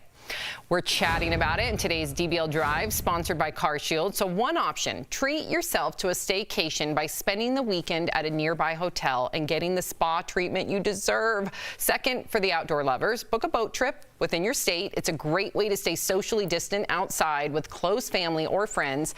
And last, you can get out of your comfort zone by booking a weekend with your local adventure guide. Try something new like rafting or rock climbing. And remember, when it comes to your travel, for peace of mind, get an auto protection plan with CarShield. CarShield protects their members from the high cost of auto repairs. Call 1-800-505-9619 for a free quote. I'm itching to get out. I'm so bad. And can I say, I used to be a great whitewater rafter. What? And when I did it, I used to pretend I was in like the movies, and I'd be like, pull harder, left. I think you're itching for other reasons. You were a good whitewater rafter? Very. I went like once or twice. Is brought to you by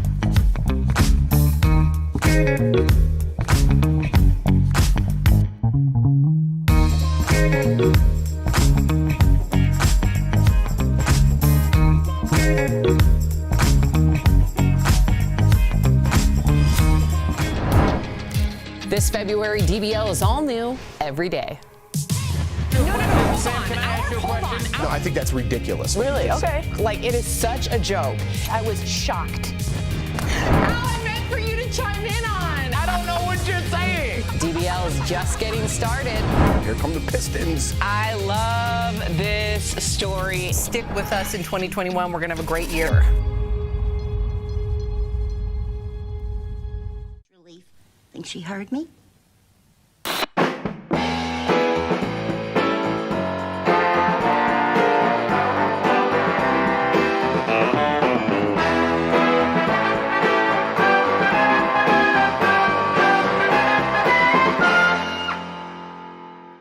Is America's #1 choice in minivans. The Verify team is here to make sense out of things spreading online, separating what's real from what's just misinformation. President Joe Biden proposed raising the minimum wage to $15 per hour as part of his COVID-19 relief bill. Then he said this on CBS News last Sunday. Well, apparently that's not going to occur because of the rules of the United States Senate. So you're saying the minimum wage won't be in this? My guess is it will not be in it. So let's verify. What rules is President Joe Biden talking about? Our sources are the Center on Budget and Policy Priorities and a pair of legislative experts, Casey Burgett from the George Washington University and Bill Doster, a longtime policy expert who we spoke with just days before he was named the chief counsel for the Senate Budget Committee. Our experts say that the big wrinkle here is that Democratic leadership is proceeding with something called budget reconciliation. That is, they're incorporating elements of the COVID-19 relief bill into this year's budget, rather than creating a standalone bill. The advantage of this is that they only need a simple majority, rather than the typical 60 votes that are needed to pass a bill in the Senate. But you can't just add any provision to a budget bill. They have to be related to the budget. Doster explains that the big rule here is called the Byrd Rule, named after a one-time senator from West Virginia.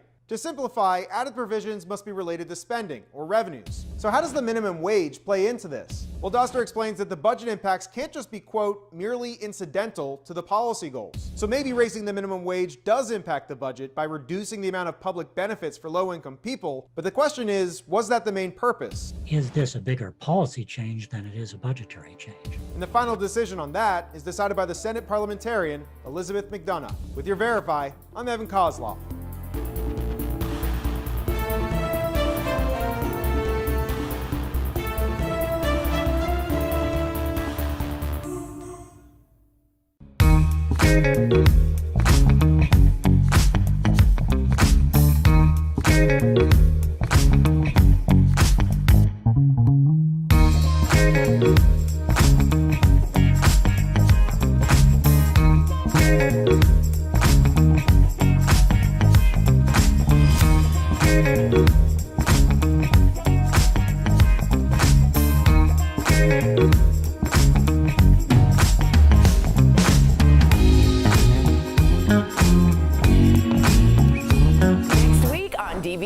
Your favorite nighttime soap stars of the 80s. Where are they now? Charlene Tilton and Patrick Duffy from Dallas. Sue Ellen guzzling down her booze, or little Lucy sleeping with everybody but the family tractor. And Knots Landing stars Michelle Lee and Joan Van Ark. Behind the scenes secrets from the sexiest soaps of the 80s. All next week only on DBL. You cannot miss a single day. Trust me. Okay, so we have. Okay, Jeff, we got it. We got some good comments, you guys, all about Justin and Brittany. Bailey says, how about this narrative? Justin did Brittany dirty by kissing and telling all over the radio. Faith says, Brittany was made out to be the promiscuous heartbreaker. It takes two to tango. Melissa says, Justin is only apologizing now because of the documentary and backlash she's getting. And finally, Veronica says, boy, please, 3 words for you. Bye, bye, bye. Yeah. Whoa. Did you say boo? Let's sit in it. I can't see. No, I'm just saying, cry me a river, Justin. It's your turn.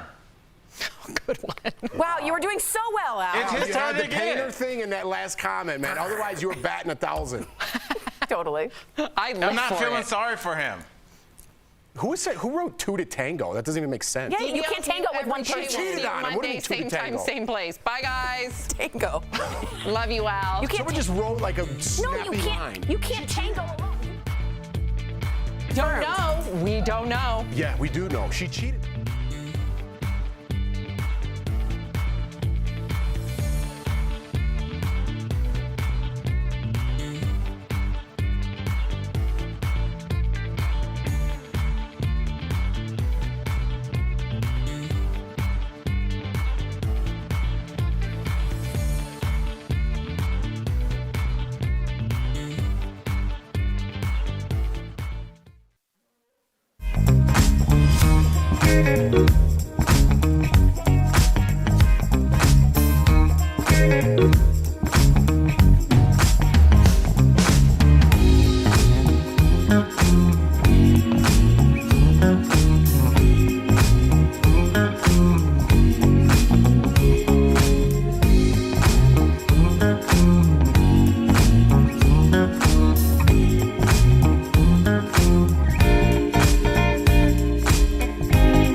With Mom, the crazy moment a woman takes matters into her own hands by tackling a suspect. Why he had it coming. First comes love, then apparently a lawsuit. If a married person cheats, should the jilted spouse be able to sue the other lover? Inside the secret life of a Hollywood sex addict, one actress reveals how she overcame her troubled past. Sex and love addiction is the deadliest disease. And we've got the perfect way to celebrate Valentine's Day at home. Friend of the show, Chef Gernard, has you covered with meal and movie ideas for a romantic night in. Hey, can I cook you dinner? I didn't have much money, but my pickup line was I knew how to cook. Real, honest, entertaining, live. DBL starts right now. 3, 2, Welcome to DBL. It is Friday, February 12th. I'm Sam here with Jeff and Tori. Albert joins us from home. Okay, so you guys, I don't know how many of us are excited. I am. It's Valentine's Day weekend. Yes. Yep. Jeff doesn't look too excited. We are hoping that everyone at home has a love-filled time. But for a lot of people who are single, let's be real, this past year has been very hard. Turns out dating apps have been the frontline defense for single people who are battling loneliness. But there is a big warning to consumers from the FTC. Romance scams are at an all-time high, up 50% from last year. In 2020, consumers lost a record $304 million, which works out to be about $2,500 per person who falls for one of these scams. So the FTC says to be on the lookout for scammers creating fake dating profiles and taking advantage of the pandemic and the economic crisis. They say one red flag is if the person comes up with excuses not to meet up in person, which of course has been complicated by the pandemic and travel restrictions. And they found that disproportionately women are victims of this. So let's dive in deep here. Tori, why is it that women disproportionately are falling for these scams over and over and over again, especially from men they have never even met? I think the need for companionship is that strong. And I say this coming from like a really codependent person. I've worked on it myself. Like I always needed love, always. I'm being honest. I always needed companionship. And I could see myself being that vulnerable, needing it so bad that I lie to myself, which I think is what happens, and just say it's more important to have the companionship. And they use that amount of vulnerability. They take advantage of that. So anyone out there who's codependent, you need to be extra careful because they'll play with that. It just kind of blows my mind how like catfish works and how like you watch Dr. Phil, and this is one of the stories he talks about all the time. I mean, if this is just me, and I totally get what you're saying, and maybe I just don't understand it because I've never gone through it myself, but if I called someone, I'd be like, dude, we got FaceTime, so do you. Let's just talk. And if they didn't want to talk, I'd be like, something's up, right? But what if your conversation was so good that you were finding like companionship and you didn't want to give and you didn't want to give that up though? Give what? I'd be like, that was such a great conversation. I want to introduce you to my dog, my family, this plant that I've been talking to, whatever it may be. Call me. I want to see your face. And if they don't, isn't that a huge red flag? Yes. Yeah. And before Al chimes in, plants love it when you talk to them. They will grow better. I talk to my plants too. I put myself in Tori's shoes, and I'm like, what would Tori do? Talk to my plant. Hello, little azalea. Well, Al, you're the one that told me about that. Was it a Netflix docuseries about love scams? Yes. That's so great. That's what I was going to talk about, Sam. I told you to watch a documentary called Love Fraud. Right. And if you think about it, that was the same. What that man did is what most of these people that scam, because Sam, you're asking why does it attack women? Well, Sam, what else attacks women? Society. It makes you guys feel like you don't look good enough, that you're not in good enough shape. Oh, you have a couple of kids and you're not married. That's a mark against you. You're divorced. That's a mark against you. If you have a PhD, that's a mark against you.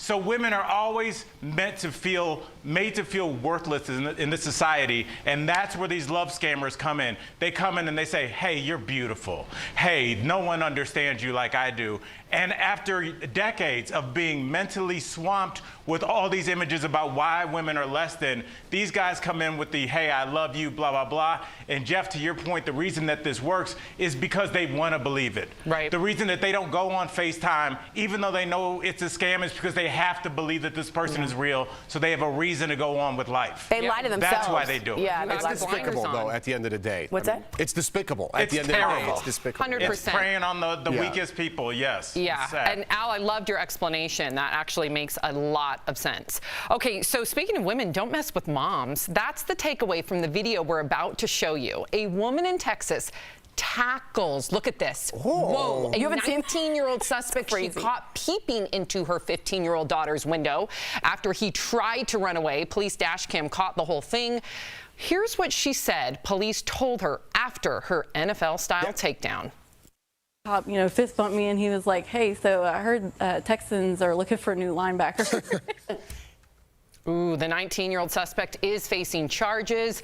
Go mom. She even she did this. I don't know what this is called, but she did one of those. You break down. That's like what they teach you in football. You break down and you get your body right so you don't have your hips even if they move, and you shuffle. She broke down and she shuffled. She was like, that was like a true good linebacker. That was a great tip of the hat. Calling, but tip of the hat to Mike Singletary. What parent would not do this though, right? Mother, father, if you saw somebody peeping in to your child's bedroom, especially your teenager. I mean, Al, you have a teenager now, right? You see red. Watch out. I mean, it's scary. And Jeff, to your point, when you were talking about football, I actually sent this clip to my buddy that was an all-state linebacker 4 years at my high school in Ohio. And he sent to me, she read her steps and made a clean tackle, came downhill a little high, but it was definitely a great tackle. That is from a defensive D1 linebacker. So that was a heck of a tackle. And Sam, what do they say the most dangerous place to be in the world is? Between a mama bear and her cubs? Amen. That's what I'm saying. It applies to humans too, baby. Hey. Why are you saying it like that? Why is he so like splashy? He's kind of like an expert, and I dig it. I don't care for it. You have your Danny Zuko hair going on. Yeah, you do. It fell down? You're the one that I want? Oh, you man. Can you give us a little All right. Sandy? Oh, okay. Sandy.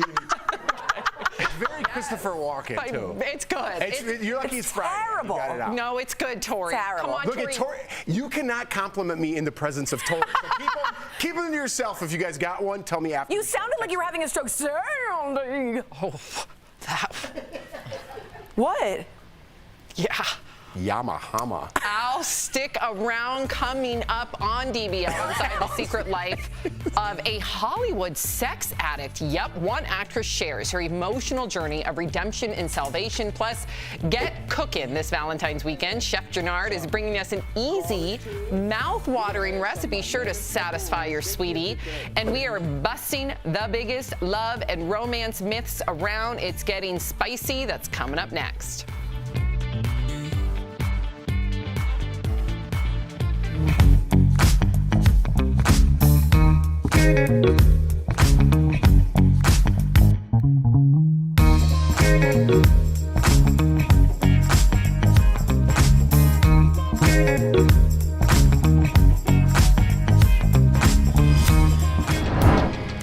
This February, DBL is all new every day.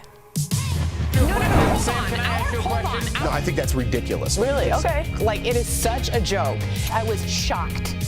I meant for you to chime in on. I don't know what you're saying. DBL is just getting started. Here come the Pistons. I love this story. Stick with us in 2021. We're going to have a great year. Let's get cooking. Call Custom Construction today at 960.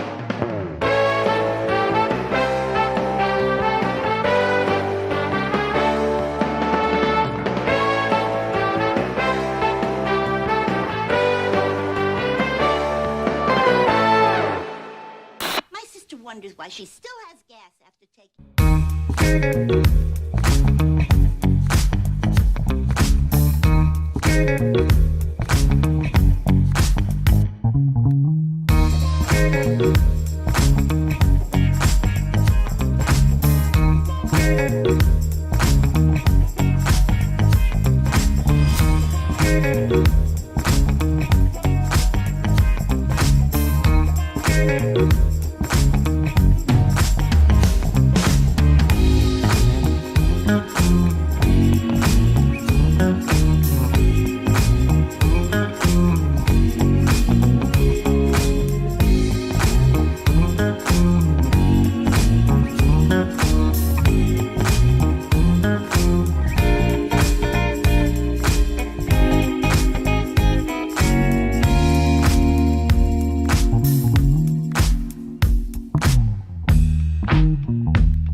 Welcome back to DBL. Since Sunday is Valentine's Day, we're going to bust some common love myths. First, more couples break up before and on Valentine's Day. Is that true or false? Totally true. True. Who wants to Definitely. buy those presents? Oh, Albert?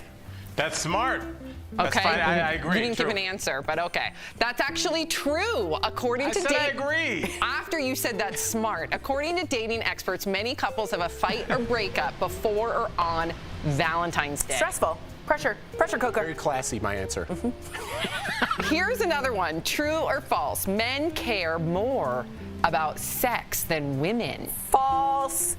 We all want our reproduction False. genes to move forward. We all want it scientifically. That is such a societal norm that men like sex or want sex. Yes, to especially with hot close. talk like that, Tori. Oh, sorry. Her eyes were closed the entire time. It was bizarre. I noticed this. What are you doing? I felt like it really deep within me, so I wanted to say it. Okay, Oh. that's a little TMI. This Yes, one and is you said it like a scientist. This one is false. Turns out women care about sex just as much as men. Next, lingerie keeps both men and women happy in a relationship. Is that true or false? False. Really? You don't need lingerie. I like lingerie. I think yeah. You think it's a good idea? I think, yeah, true. Like I mean, why not? I get. Why not just come on out? You can, but I mean, that's like. Can I just be honest? There's some really Guys, Oh, go ahead. Why are Al. you guys talking about this like you're deciding to put garnish on a plate? Like, why not, I guess? Like, for some people, that's a really big turn on. Can you appreciate that? And like, also, some people are I into need some to- stuff. I They don't need want to to be just get better. it over with like it's their 2021 taxes. So sweats in a sweatshirt and my hair in a bun ain't working. But Sam, the I good need to news do is better. on Amazon, there's a really good lingerie section. Yeah. And it's not expensive, and it's a little fun to, hey, what's this trench coat? You saying you get your lingerie on Amazon Yeah. is not sexy. That's such a bummer. No, you cannot get lingerie from the same place that you get ice trays. No, but it's not about the money. How about you and your partner sit down and you're like, what are you into, bro? Let's do this. Look each other in the eyes and have a real adult conversation about what really turns you on. Not be lazy and throw some lingerie Why on is a it the 14. men schooling us about what to do? How about we tell you? You guys seem totally bored with what this to subject. do. Like, I guess I'll just put it on. Fine. All you You look have like to a do- 5-year-old putting on a raincoat. Do you want me to tell? Listen, I have no problem upgrading my sweats and a sweatshirt to a trench coat and lingerie. Thank you. But if you want to be an aphrodisiac to your partners, take out the trash, help with the dishes, make some dinner. Oh, That is stop, the Sam, hottest- with your Bummer Town USA inauguration speech. That's very. That's her love language. Who wants to talk about the garbage No, you before don't you're about to be intimate? You don't. What are you doing? You don't tell them. If you wake up and the house is spotless and you see your husband holding a trash bag over his shoulder, muscles are showing. It's sexy. It is. I guarantee you, I have every How woman. much trash are you generating where he needs to throw it over his shoulder like Paul Bunyan? Also, why Are you why running Al? a pie shop out of the back? Al's like, go talk to your romantic partner and say, hey, bro. Like, who says that? I know. That was like Anyways, 5 minutes. anyways, I'm saying have a relaxed, honest conversation, and that's what you guys are not doing. What you're trying to do is take something. It's the way they do a bill in Congress. You're talking about something, but then they try and slide something else in there. We're not talking about the garbage right now. We're talking about what you like in the bedroom or outside the bedroom, like the kitchen. Yeah, he likes the kitchen. Yeah, Al no, likes the we know kitchen. Why do we all know that? He Why likes do we the all know kitchen. that so much? we have one more. I'm being I told. have a pro-kitchen agenda. We know. Okay. All right, so the answer for the lingerie, 70% of men, so this is true, say they hope to see their partner in lingerie, and 64% of women hope to get it as a gift. Cute. Speaking of gifts, true or false, buying a gift to show your love is important. I think this is different for everyone because it's a love language. I don't need gifts. I'm not a gift person. I like acts of service like you, where they do something for you. So I say, no, I don't need this. I like a good Acts of gift. service, It doesn't Tori? mean it has to be expensive, but I like to know I'm being thought of. If you have hand-picked flowers for me, I feel good about it. Potatoes, I don't know why. Okay. The starch! Wow. Sam's really painting a beautiful picture of herself. I don't know why I said I'm going to be my Yes, love in sweatpants, the bring time over of a potato, famine. and take out my enormous amounts of trash. That's how I like my men. Call me! I don't know why I said potatoes. That's so weird. Interesting. Wow, Sam, get a little hot. We gotta talk off air, girl. Okay. Wow. Well, it's false. 63% of men and women prefer to be told they are loved instead. Final. Oh, tease is next. We wasted too much time. I think the potato comment was the end. Coming up on Can we DBL. keep this music playing so I feel like I'm shopping at Macy's? I love the music. Coming up on DBL, why are betrayed wives taking their husbands' mistresses to court? Is there more to it than sweet revenge? And next, an actress's first-hand account of being addicted to love and sex. Why it's just as real as alcohol and drug abuse. Coming up next. Non-attorney spokesman.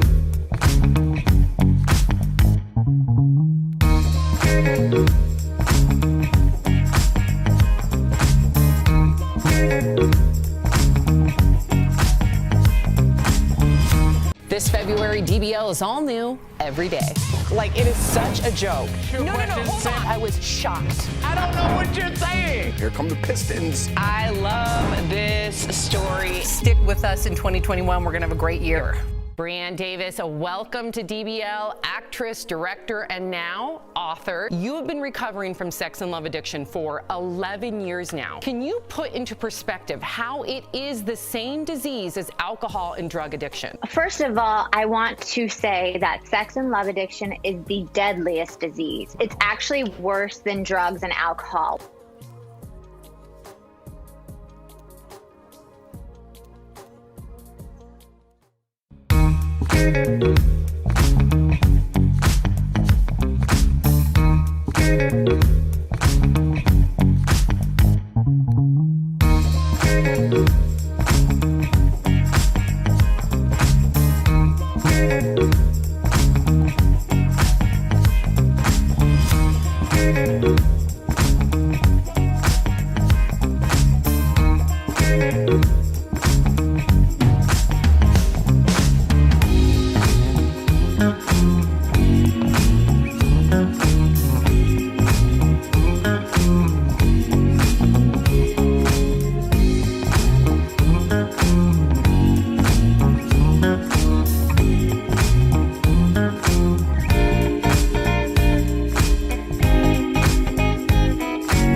Welcome back to DBL. Actress Brianne Davis has been a recovering sex and love addict for 11 years. Today, she's spilling the tea in a fictionalized version of her past in her new novel, Secret Life of a Hollywood Sex and Love Addict. I spoke with Brianne earlier in today's DBL Spotlight. Brianne Davis, welcome to DBL, actress, director, and now author. I'm glad that you're just talking about addiction in general. This is something that's near and dear to my heart as someone that goes to Al-Anon regularly. And can you put into perspective how it is the same disease as alcohol and drug addiction? First of all, I want to say that sex and love addiction is the deadliest disease. It's actually worse than drugs and alcohol. We're addicted to people. We use, like alcohol uses a bottle, we use a person. The reason I think people don't understand it is because our society amplifies it. They glamorize sex, they glamorize falling in love, and they never show paying the bills, taking out the dog. We don't glamorize what a real relationship looks like. So we have this unrealistic expectation on another person. What advice would you give to somebody who believes that they may be struggling with an addiction, a sex addiction or a love addiction? And what does rock bottom mean for you? What happened when you hit yours?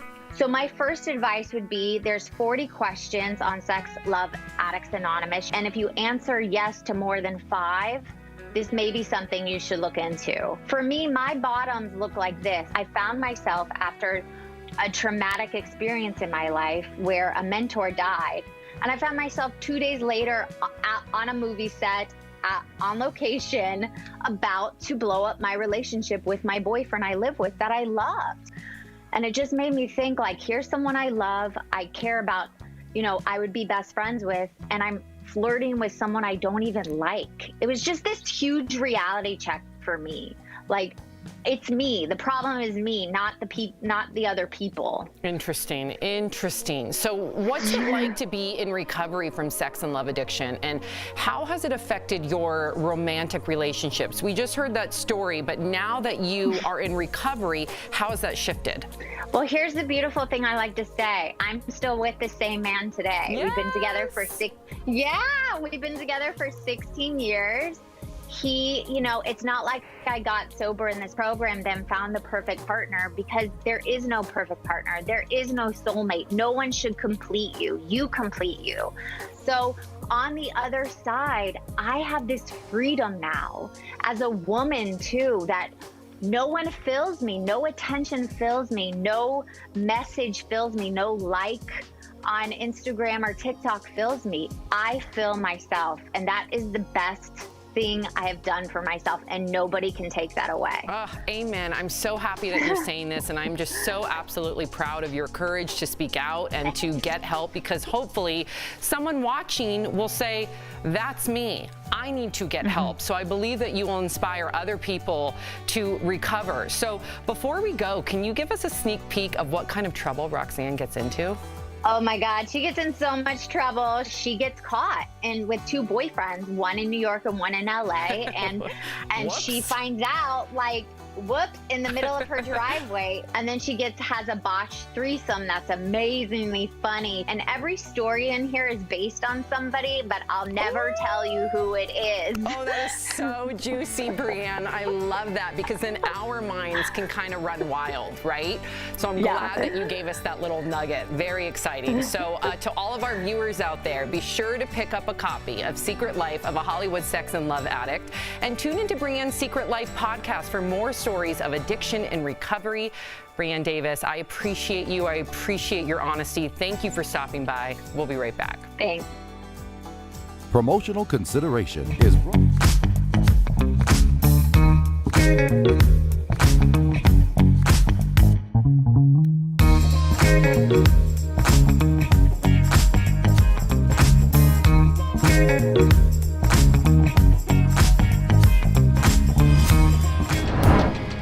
This February, DBL is all new every day.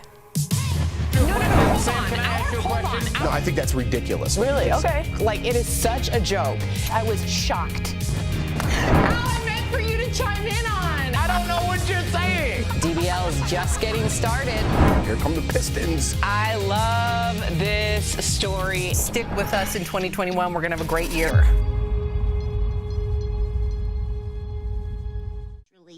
Think she heard me?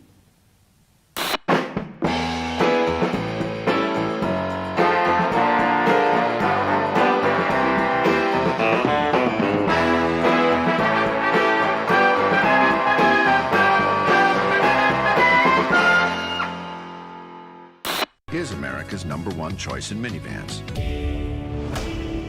The Verify team is here to make sense out of things spreading online, separating what's real from what's just misinformation. President Joe Biden proposed raising the minimum wage to $15 per hour as part of his COVID-19 relief bill. Then he said this on CBS News last Sunday. Well, apparently that's not going to occur because of the rules of the United States Senate. So you're saying the minimum wage won't be in this? My guess is it will not be in it. So let's verify. What rules is President Joe Biden talking about? Our sources are the Center on Budget and Policy Priorities and a pair of legislative experts, Casey Burgett from the George Washington University and Bill Doster, a longtime policy expert who we spoke with just days before he was named the chief counsel for the Senate Budget Committee. Our experts say that the big wrinkle here is that Democratic leadership is proceeding with something called budget reconciliation. That is, they're incorporating elements of the COVID-19 relief bill into this year's budget, rather than creating a standalone bill. The advantage of this is that they only need a simple majority, rather than the typical 60 votes that are needed to pass a bill in the Senate. But you can't just add any provision to a budget bill. They have to be related to the budget. Doster explains that the big rule here is called the Byrd Rule, named after a one-time senator from West Virginia. To simplify, added provisions must be related to spending or revenues. So how does the minimum wage play into this? Well, Doster explains that the budget impacts can't just be, quote, merely incidental to the policy goals. So maybe raising the minimum wage does impact the budget by reducing the amount of public benefits for low-income people, but the question is, was that the main purpose? Is this a bigger policy change than it is a budgetary change? And the final decision on that is decided by the Senate parliamentarian, Elizabeth McDonough. With your Verify, I'm Evan Kozloff.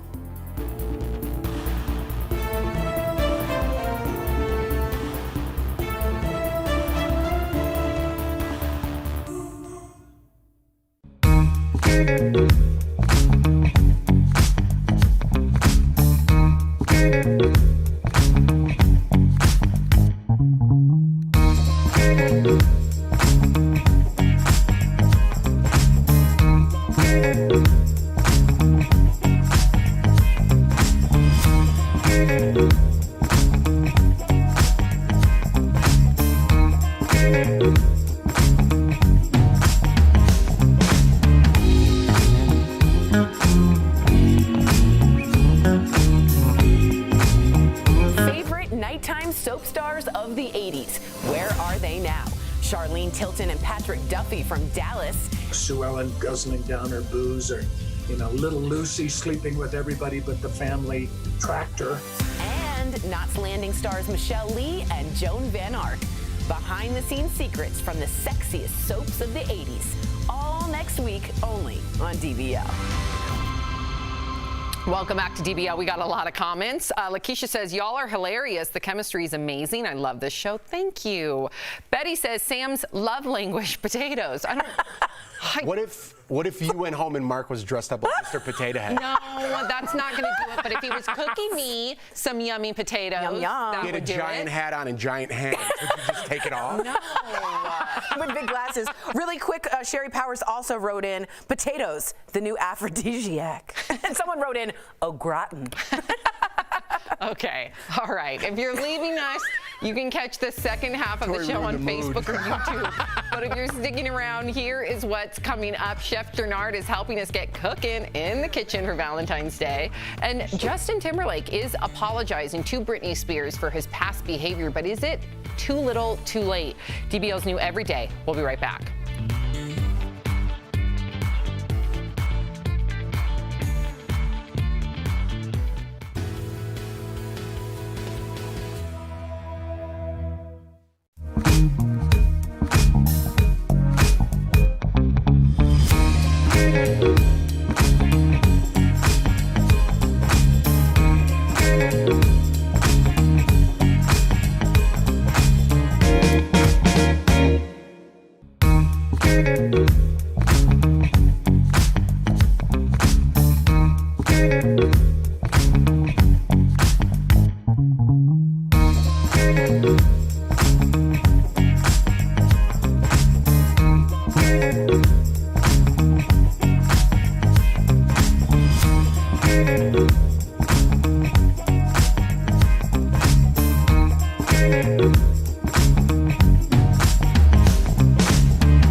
Blast Live. We're talking about what you're talking about. Real, honest, entertaining, live. DBL starts right now. 3, 2. Welcome to DBL. I'm Sam here with Tori and Jeff. Al joins us from home. We're live. Let's get started. So Justin Timberlake has issued an apology after being criticized for how he's treated women throughout his career. Justin has been under fire ever since a New York Times documentary about Britney Spears aired last week. The doc looked at how Britney was shamed after Justin accused her of cheating on him. He also bragged about having slept with her on a radio show. In his apology to Britney, Justin said, quote, "I am deeply sorry for the times in my life where my actions contributed to the problem, where I spoke out of turn or did not speak up for what was right." He went on to say that he benefited from a system that condones misogyny and racism. He also specifically mentioned Janet Jackson in his apology. Everyone, of course, remembers the wardrobe malfunction at the 2004 Super Bowl. Many people thought Justin let Janet take the fall as she received most of the backlash from that. What were you saying, Al? What was that? Stop calling it the ward. Let's start it where it starts. Let's stop calling it a wardrobe malfunction. Right. If I reached over and ripped your dress, would you say, "Man, something's wrong with this cheap dress I'm wearing"? Let's stop it. This is ridiculous. I'm tired of this. So what did you think about his apology? Do you buy his apology? But when was the Janet Jackson? Was that 22 years ago? Was that 98, 99? It was 2004. She just said it. I just said it, but it was, yeah. Okay, so, yeah. But to your point, you're right. He's 16 years late. Yeah, I agree with you. It's too late. At some point, it's too late. It's too late, Justin. You know, we saw this. Don't forget, last year he was on a movie set holding hands with somebody that was not his wife. He threw Britney under the bus and embarrassed her, let her career take a left turn. Threw Janet under the bus, didn't get her back, let her change the FCC rules forever. We never really heard from Janet like that again. Like, how does this dude get a pass? Straight up. Totally agree with you. Does anybody disagree with Al? I'll disagree with Al. Yeah. So here's the thing, Al. You're on the you're shot to superstardom, right? You're in your early 20s. You not only are going through a relationship that it's your first love in Justin Timberlake and Britney Spears, because I could relate. I got my heart broken when I was in high school. Someone cheated on me. It's hard enough when you're alone in your room in high school. Imagine every tabloid in the world shoved it in your face that this backup dancer took your girl. Your superstar. Allegedly. He took her. We know exactly who it is. I don't know this alleged talk, but allegedly, whatever. And you're on top of the world, right? And you got your girl snatched from you, Al. That hurts. That hurts. And at 20 years old, you're going to go on radio stations and say hurtful things to get her back because your heart is broken. Listen, he's in a better place than Britney Spears right now. I appreciate the apology that he gave. I would apologize to some of my old girlfriends now that where I'm at in my life as well. But let's not just say, hey, Britney, this free Britney movement, come on. She did Justin dirty. Jeff, let's not forget that. I'll give you the Britney thing. That's why I love talking to you. I'll give you. We can have a give and take. But we I'll don't give you know the if Britney she thing. did Justin dirty. We don't know. We can't clarify that. But we do know about Janet Jackson. Jeff, if that had happened, if you and Tori were doing a funny, silly segment on live TV, and that happened, which, first of all, I've never accidentally ripped a woman's shirt off her body. But let's give him the benefit of the doubt that he did. How would you have handled that? I don't think the Jeff Schroeder I know would have waited 16 years before he's like, oh, yeah, that wasn't cool. Here's the thing, Al. If that was me and Tori, I would ask Tori, which I'm sure he asked Janet Jackson. I don't think he just went and ripped it off and a breast came out. I don't know how to speak on national TV. I feel like we were at the bar, me and Al, and I have to correct my language. That's a medical term. Yeah. So she was in on it. So what is he apologizing for? I understand her career made a left turn, but if they were both in on it and it just didn't work, because he threw her under the Well, she took the fall. He did not take the fall. If they both were in on it together, then he should have equally taken the fall and said, hey, right. we both were responsible. She got banned, he didn't get banned. A joint press conference would have handled all that. Amen. All right. Yeah. Final thought, Jeff? Final thought? Floated away. You feel good? It floated away. Okay, so some people are getting revenge on their cheating spouses by suing their lovers. This is especially true in North Carolina, where some women have successfully sued their husband and his mistress over so-called alienation of affection.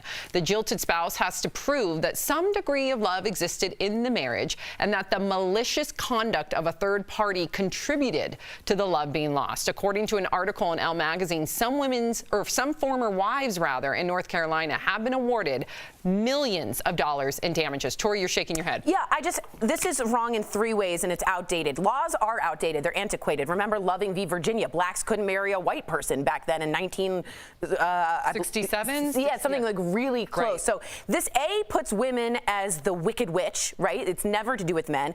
B, it is heteronormative. We're not talking about gay couples or lesbian couples. What about if it's a woman, and another woman, right? Like, that's unclear. And third, the idea of alienation of affection is a puritanical, old school American value that women are going to come in and show a little potato or a little leg and get their guy, and they are the problem. That's why girls have to wear pants. They can't show their skirts. It's not like, hey guys, turn your eyes away. It's women, you're the problem. All of this is antiquated and fully based in misogynistic stew. Totally agree with her. I just saw under Tori's name, Democrat Colorado, and she was at the White House. That's her dream. I'm gonna flip this for you, Tori, because during our morning meeting, my wife was listening. She's from North Carolina. I don't want to get too close to home with this, but she knows a woman who was sued. Really? She's very well off. She was sued because she was the one, she was involved in the cheating, and that guy got her money. So it goes both ways. You say it's antiquated and misogynistic, not always, because this woman. You're pretty much saying that your partner has no sort of backbone. Give me a break. No accountability. No accountability, that just anybody can be seduced. What, Al? This doesn't, I don't see any of this. I see this as nothing but money.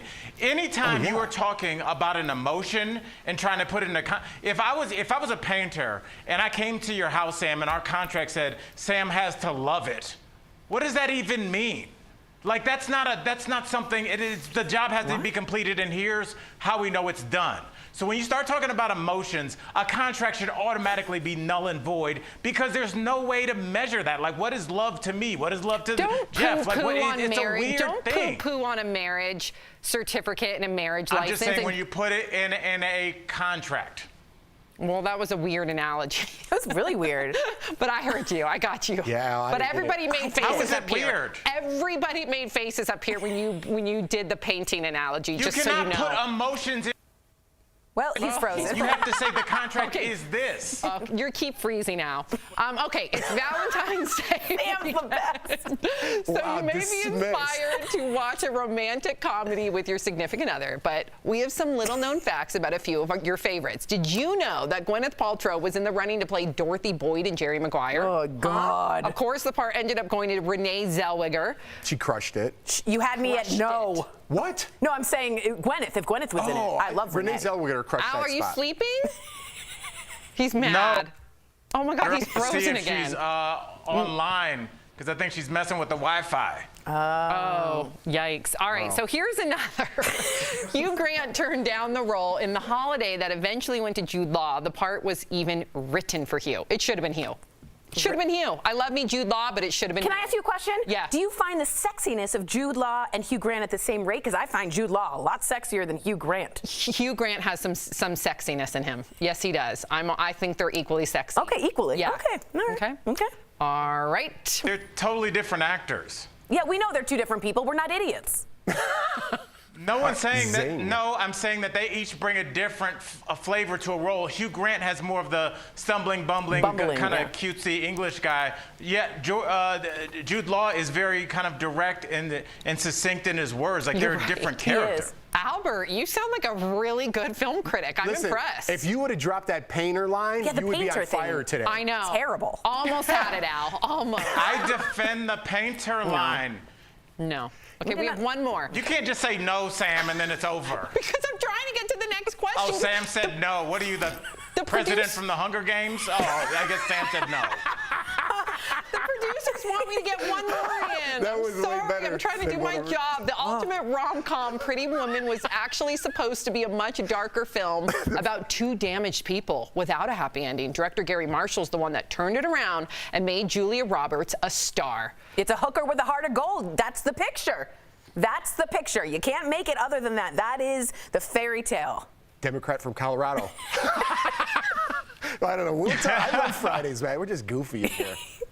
That's it? All right. I'm just going to sit in it. Let's sit in silence, enjoy the silence, and go to break. Sit in it. Coming up. You got to just indulge it. That's my life. Coming up on DBL, Chef Gennard is back on the show. He's got a Valentine's Day recipe and rom-com recommendations that'll surprise your sweetie and have them saving room for dessert. Don't go away. It's Black History Month, and DBL is recognizing Black leaders who are making history right now.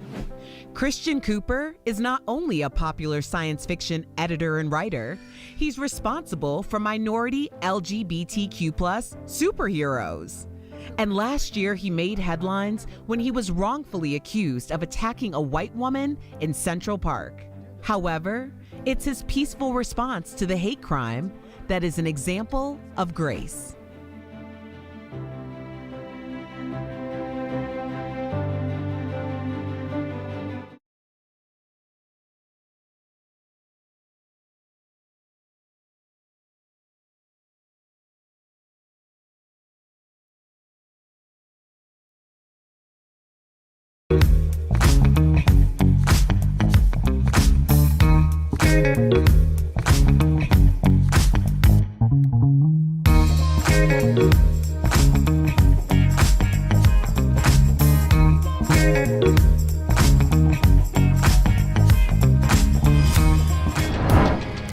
This February, DBL is all new every day. Sam, can I ask you a question? No, I think that's ridiculous. Really? Okay. Like, it is such a joke. I was shocked. How I meant for you to chime in on. I don't know what you're saying. DBL is just getting started. Here come the Pistons. I love this story. Stick with us in 2021. We're going to have a great year. Let's get cooking. Call Custom Construction today at 960.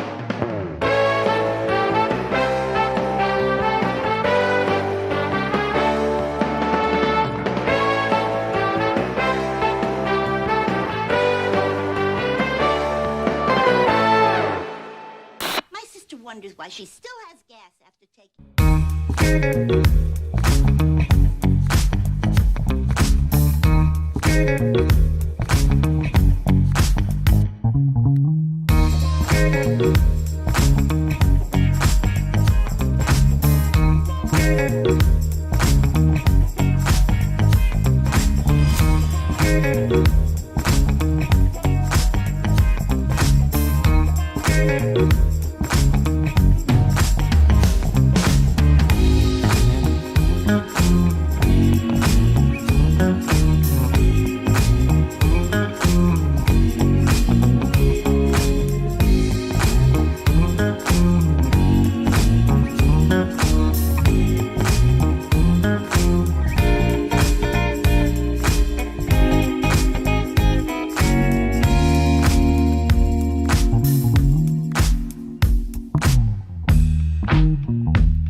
Welcome back to DBL. Valentine's Day weekend is upon us, and who's ready for a romantic dinner and a movie at home? I am. Earlier, Tori Al and I caught up with the Chef of Love, Chef Gennard, who has you covered on the meal and the movie recommendations. Take a look. Chef Gennard, welcome back, Chef, to DBL. We always love you when you're here. We love your food. We've got your dish right in front of us. It's smelling good. We've got the chef's recipe on our website, so I don't want you guys to worry about writing all this down. We've got you covered. Just sit back and relax and enjoy. So, Chef, what are we looking at here, and why is it perfect for Valentine's Day? I'm going to start to dig in. It's perfect on so many levels. For one, being that this is a agave roasted chicken breast, you got your potatoes, you got your green beans, all of this to go in, as well as we doing a one-sheet wonder. Now, the cool thing with those one-sheet pan wonders, you cook everything all on one pan, covered in foil just like I did, and guess what? Less mess, because hey, Valentine's Day is all about romance, and you don't want to be bogged down in the kitchen anyway. Like doing right here is, you see I put a little olive oil in the bottom of our pan. We're gonna add some garlic to it. We're gonna add some of my lemon pepper ranch. That gives it that nice lemon zest, a little all-purpose seasoning to give it boldness. Now what you wanna do is you wanna take your green beans, you're gonna lay them out on your sheet pan. After you lay those out in the sheet pan, you take your potatoes. Now we got us here. These nice aromatics you should be tasting within that flavor. Your rosemary, your thyme, all of that. Now, this is the kicker. Normally the recipe calls for butter, but you know, I always say let's southern modify these dishes and create a new soul kitchen style. So instead of melted butter in my pineapple juice, I have some olive oil. And see that olive oil, you know, olive oil has some nice omega in it as well. And you want to just pour that pineapple juice, that olive oil, all that on top of it. Then you can add a little more of the all-purpose to your potatoes. Then look, we were just talking about that agave. That agave gives it that nice, good sweetness. Then from there, preheat that oven to 375. Pop it in. And guess what? I'm eating right along with y'all. Chef, you never do us wrong. I love it, and I love that it's all in one pan, which makes not only this easy, cleanup easy, but this is delicious. We're eating it right now. What's a good dessert that you could pair with it that just is easy? Good question. One is my caramel apple bread pudding. Oh my Caramel God. apple bread pudding. If you don't want to do that, then you can go for a nice, good, cool bananas Foster or banana pudding. Those things easy to make, one dish, boom, let's clean up, and more back to focusing on each other. That's what we need to be doing right now in 2021. We're talking about the food, Chef. That's all fine and good, but this is a dinner and a movie kind of night. So what movie is the chef and his wife, who I'm assuming is behind the camera right now? Alan, and the team says, what's up, Miss Keena? My infamous camera lady who's always there for me. Look, me, I'm still kind of like that oldest kind of guy. Man, I really love catching the movie Boomerang. How he starts out one way, but then end up falling in love, losing the girl, getting the girl back. That's the kind of movie I'm thinking, kind of similar to us. You know, when I met my wife 22 years ago, hey, it was, we met, and the first thing I asked her was, hey, can I cook you dinner? I didn't have much money, but my pickup line was, I knew how to cook. I think that might work on me. But I'm going to go with Forgetting Sarah Marshall. It's not a traditional Valentine's Day movie. That's good. But it's going to give you a laugh. Yeah, and it's a movie that you guys can always watch together. Al, what movie will you be watching? You're not getting out of the story. What was your movie? I said When Harry Met Sally. That's my traditional movie. Oh, it's when my goodness. What? Okay. It's when friends, like my husband and I, 45 years ago. I know, it's a Rob Reiner classic, and you should be quiet. We are definitely kindred spirits, because mine was definitely Boomerang, because I thought not only is it a love story, it's a story about male friendship, which you really hadn't seen a lot leading up to that. We love love. Thank you so much. It's going to be wonderful, Chef. Thank you for you and your wonderful wife and family joining us here at DBL. And to all of our DBL Nation, head on over to that website. Remember, dailyblastlive.com. We'll be right back. Thanks, Chef. Your smile. It's the first thing people...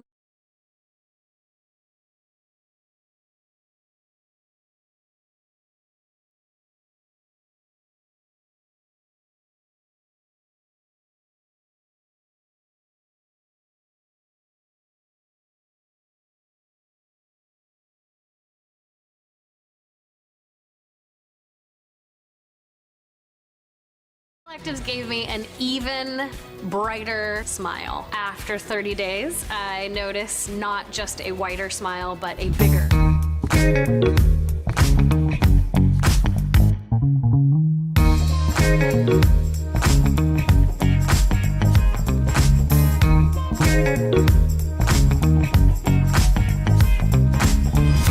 This February, DBL is all new every day.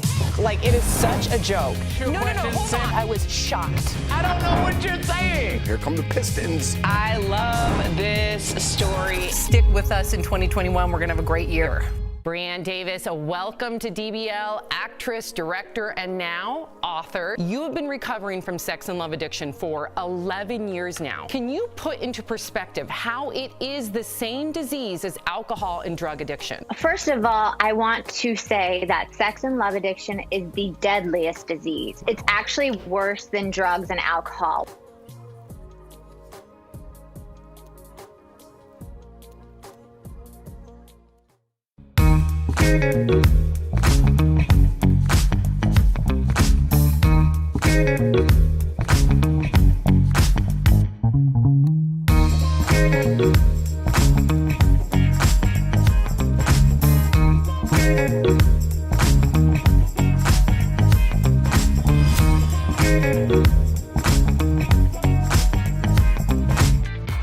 Welcome back to DBL. The pandemic has made it nearly impossible for any spontaneous travel this past year, but there are some safe and smart ways to plan something if you're itching for a getaway.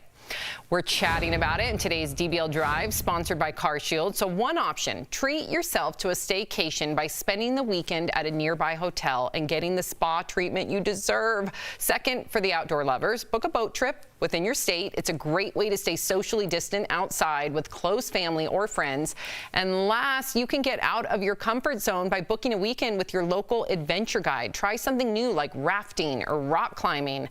And remember, when it comes to your travel, for peace of mind, get an auto protection plan with CarShield. CarShield protects their members from the high cost of auto repairs. Call 1-800-505-9619 for a free quote. I'm itching to get out. I'm so bad. And can I say, I used to be a great whitewater rafter. What? And when I did it, I used to pretend I was in like the movies, and I'd be like, Paul, harder, left. I think you're itching for other reasons. You were a good whitewater rafter? Very. I went like once or twice.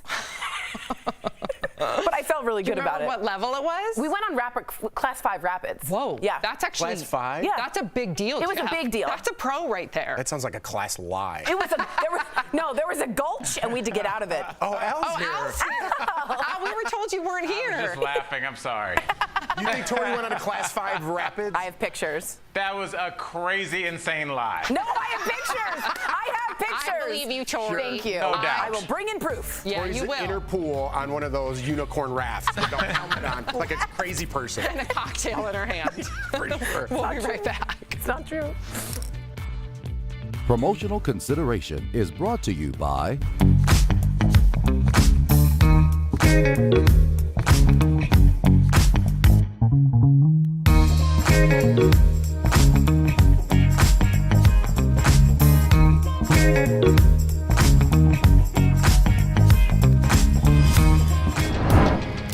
This February, DBL is all new every day.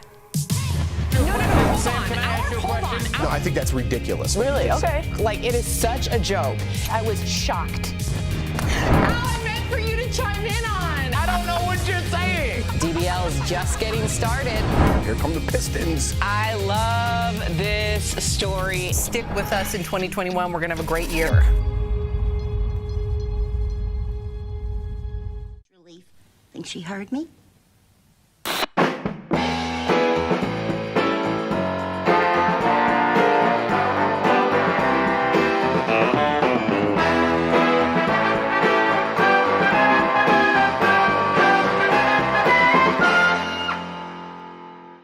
Is America's #1 choice in minivans.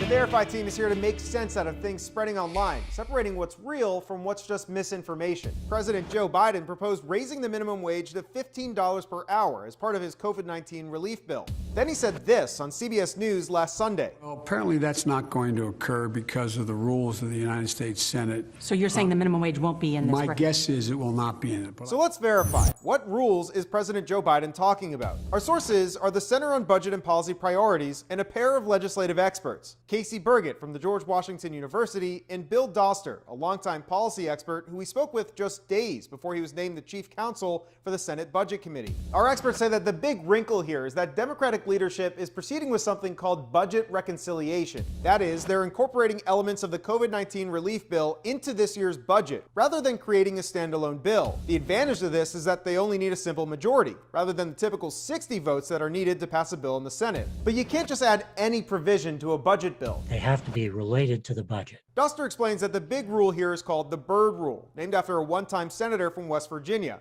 To simplify, added provisions must be related to spending or revenues. So how does the minimum wage play into this? Well, Duster explains that the budget impacts can't just be, quote, merely incidental to the policy goals. So maybe raising the minimum wage does impact the budget by reducing the amount of public benefits for low-income people, but the question is, was that the main purpose? Is this a bigger policy change than it is a budgetary change? And the final decision on that is decided by the Senate parliamentarian, Elizabeth McDonough. With your Verify, I'm Evan Kozloff.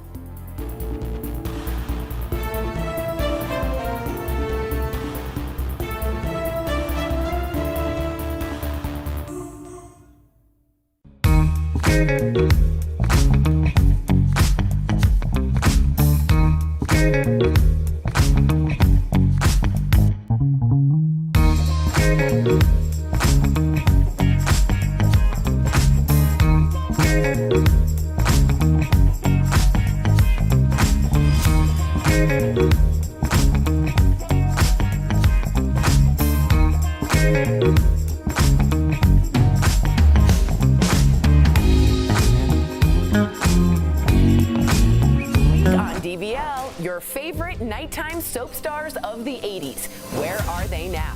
Charlene Tilton and Patrick Duffy from Dallas. Sue Ellen guzzling down her booze, or, little Lucy sleeping with everybody but the family tractor. And Knots Landing stars Michelle Lee and Joan Van Ark. Behind the scenes secrets from the sexiest soaps of the 80s. All next week only on DBL. You cannot miss a single day. Trust me. Okay, so we've Jeff, we got it. We got some good comments, you guys, all about Justin and Brittany. Bailey says, how about this narrative? Justin did Brittany dirty by kissing and telling all over the radio. Faith says, Brittany was made out to be the promiscuous heartbreaker. It takes two to tango. Melissa says, Justin is only apologizing now because of the documentary and backlash she's getting. And finally, Veronica says, boy, please, 3 words for you. Bye, bye, bye. Yeah. Whoa. Did you say boo? Let's sit in it. I can't see. No, I'm just saying, cry me a river, Justin. It's your turn. Good one. Wow, you were doing so well, Al. It's his turn again. The painter thing in that last comment, man. Otherwise, you were batting 1,000. Totally. I'm not feeling sorry for him. Who wrote 2 to tango? That doesn't even make sense. Yeah, you can't tango with one person. Cheated on him. What do you mean 2 to same tango? time, same place. Bye, guys. Tango. Love you, Al. You can't. Someone just wrote like a snappy line. You can't tango alone. Don't know. We don't know. Yeah, we do know. She cheated.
About today on Daily Blast Live.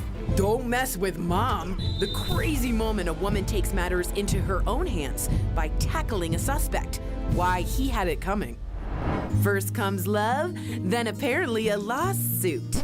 If a married person cheats, should the jilted spouse be able to sue the other lover? Inside the secret life of a Hollywood sex addict, one actress reveals how she overcame her troubled past. Sex and love addiction is the deadliest disease. And we've got the perfect way to celebrate Valentine's Day at home. Friend of the show, Chef Jernard, has you covered with meal and movie ideas for a romantic night in. Hey, can I cook you dinner? I didn't have much money, but my pickup line was I knew how to cook. Real, honest, entertaining, live. DBL starts right now. 3, 2. Welcome to DBL. It is Friday, February 12th. I'm Sam here with Jeff and Tori. Albert joins us from home. Okay, so you guys, I don't know how many of us are excited. I am. It's Valentine's Day weekend. Yes. Yep. Jeff doesn't look too excited. We are hoping that everyone at home has a love-filled time. But for a lot of people who are single, let's be real, this past year has been very hard. Turns out dating apps have been the frontline defense for single people who are battling loneliness. But there is a big warning to consumers from the FTC. Romance scams are at an all-time high, up 50% from last year. In 2020, consumers lost a record $304 million, which works out to be about $2,500 per person who falls for one of these scams. So the FTC says to be on the lookout for scammers creating fake dating profiles and taking advantage of the pandemic and the economic crisis. They say one red flag is if the person comes up with excuses not to meet up in person, which of course has been complicated by the pandemic and travel restrictions. And they found that disproportionately women are victims of this. So let's dive in deep here. Tori, why is it that women disproportionately are falling for these scams over and over and over again, especially from men they have never even met? I think the need for companionship is that strong. And I say this coming from like a really codependent person. I've worked on it myself. Like I always needed love. Always. I'm being honest. I always needed companionship. And I could see myself being that vulnerable, needing it so bad that I lie to myself, which I think is what happens, and just say it's more important to have the companionship. And they use that amount of vulnerability. They take advantage of that. So anyone out there who's codependent, you need to be extra careful because they'll play with that. It just kind of blows my mind how like catfish works and how like you watch Dr. Phil, and this is one of the stories he talks about all the time. I mean, if this is just me, and I totally get what you're saying, and maybe I just don't understand it because I've never gone through it myself, but if I called someone, I'd be like, dude, we got FaceTime, so do you. Let's just talk. And if they didn't want to talk, I'd be like, something's up, right? But what if your conversation was so good that you were finding like companionship and you didn't want to give and you didn't want to give that up though? Give what? I'd be like, that was such a great conversation. I want to introduce you to my dog, my family, this plant that I've been talking to, whatever it may be. Call me. I want to see your face. And if they don't, isn't that a huge red flag? Yes. Yeah. And before Al chimes in, plants love it when you talk to them. They will grow better. It's proven. I talk to my plants too. I put myself in Tori's shoes, and I'm like, what would Tori do? Talk to my plant. Hello, little azalea. Well, Al, you're the one that told me about that. Was it a Netflix docuseries about love scams? Yes. That's so great. That's what I was going to talk about, Sam. I told you to watch a documentary called Love Fraud. Right. And if you think about it, that was the same. What that man did is what most of these people that scam, because Sam, you're asking why does it attack women? Well, Sam, what else attacks women? Society. It makes you guys feel like you don't look good enough, that you're not in good enough shape. Oh, you have a couple of kids and you're not married. That's a mark against you. You're divorced. That's a mark against you. If you have a PhD, that's a mark against you. So women are always made to feel worthless in this society, and that's where these love scammers come in. They come in and they say, hey, you're beautiful. Hey, no one understands you like I do.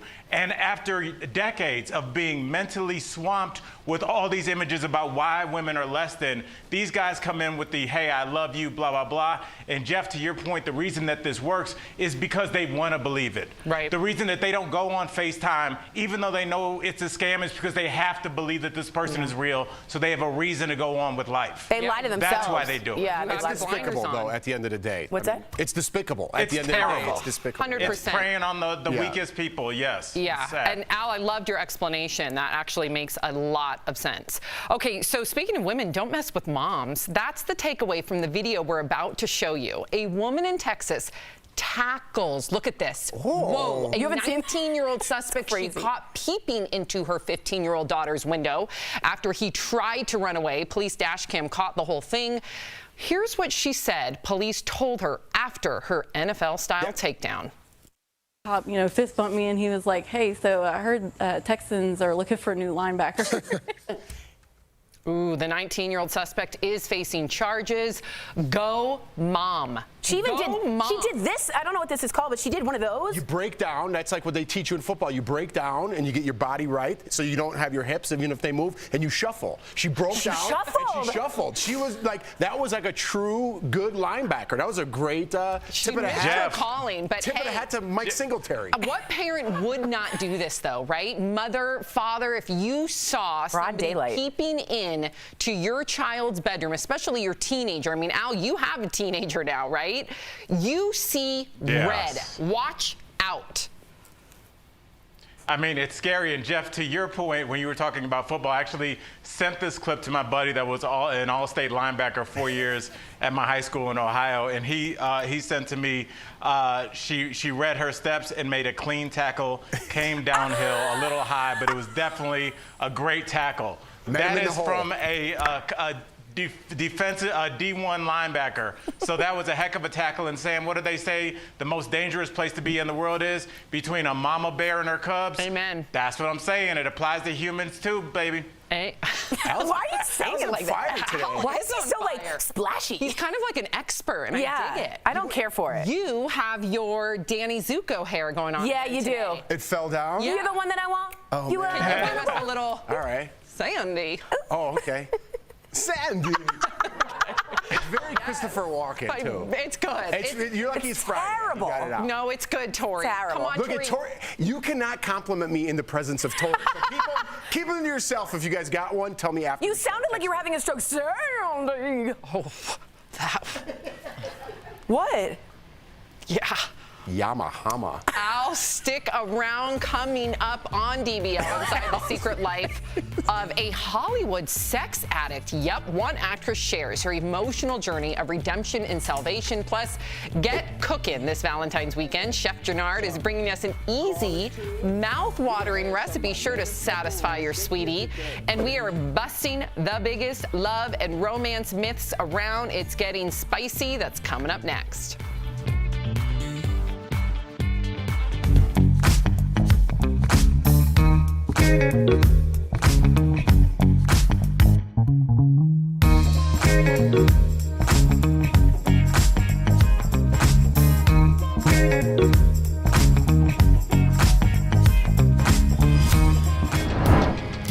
This February, DBL is all new every day.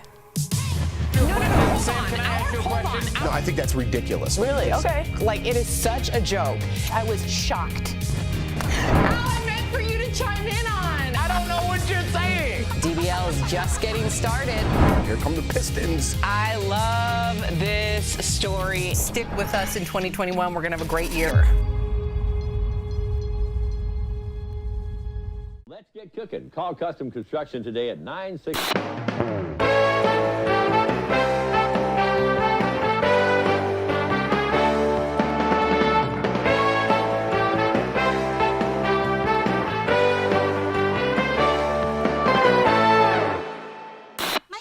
wonders why she still has gas after taking...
Welcome back to DBL. Since Sunday is Valentine's Day, we're going to bust some common love myths. First, more couples break up before and on Valentine's Day. Is that true or false? Totally true. True. Who wants the Definitely. Vitals presents? Oh, Albert? That's smart. That's Okay, fine. I agree. You didn't True. give an answer, but okay. That's actually true. According to I agree. After you said that's smart, according to dating experts, many couples have a fight or breakup before or on Valentine's Day. Stressful. Pressure cooker. Very classy, my answer. Here's another one. True or false? Men care more about sex than women. False.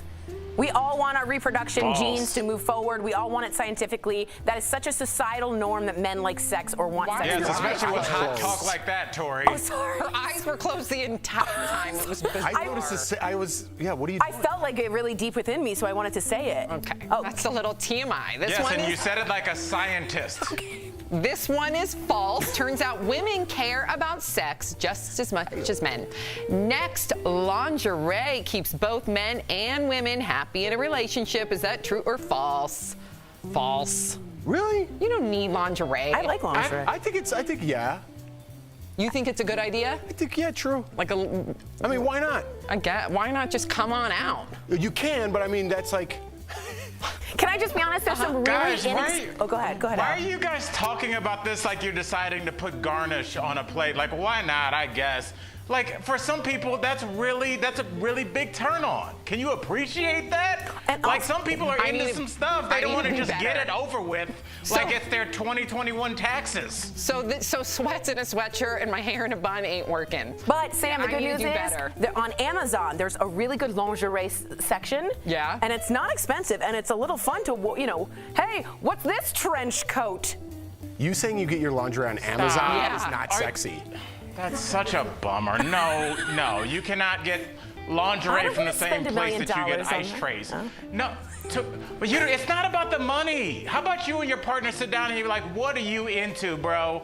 Let's do this. Look each other in the eyes and have a real adult conversation about what really turns you on. Why Not is be it- lazy and throw some lingerie Why on a isn't the 14. men schooling us about what to do? How about we tell you? You guys seem totally bored what with this to subject. do. Like, I guess I'll just put it on. Fine. All You look like a 5-year-old putting on a raincoat. Do you want me to tell? Listen, I have no problem upgrading my sweats and a sweatshirt to a trench coat and lingerie. Thank you. But if you want to be an aphrodisiac to your partners, take out the trash, help with the dishes, make some dinner. Oh, That is stop, the Sam, hottest- with your Bummer Town USA inauguration speech. That's very. That's her love Who language. wants to talk about the garbage No, you don't before you're about to be intimate? You don't. What are you doing? You don't tell them. If you wake up and the house is spotless and you see your husband holding a trash bag over his shoulder, muscles are showing. It's sexy. It is. I guarantee you, I have every How woman. much trash are you generating where he needs to throw it over his shoulder like Paul Bunyan? Also, why are you running a pie shop out of the back? Al's like, go talk to your romantic partner and say, hey, bro. Like, who says that? I know. Anyways, like 5 minutes. Anyways. But I'm saying have a relaxed, honest conversation, and that's what you guys are not doing. What you're trying to do is take something. It's the way they do a bill in Congress. You're talking about something, but then they try and slide something else in there. We're not talking about the garbage right now. We're talking about what you like in the bedroom or outside the bedroom, like the kitchen. Yeah, he likes the kitchen. Al likes the kitchen. Why do we all know that? He Why likes do we the all know kitchen that so much? We have one more, I'm being told. I have a pro-kitchen agenda.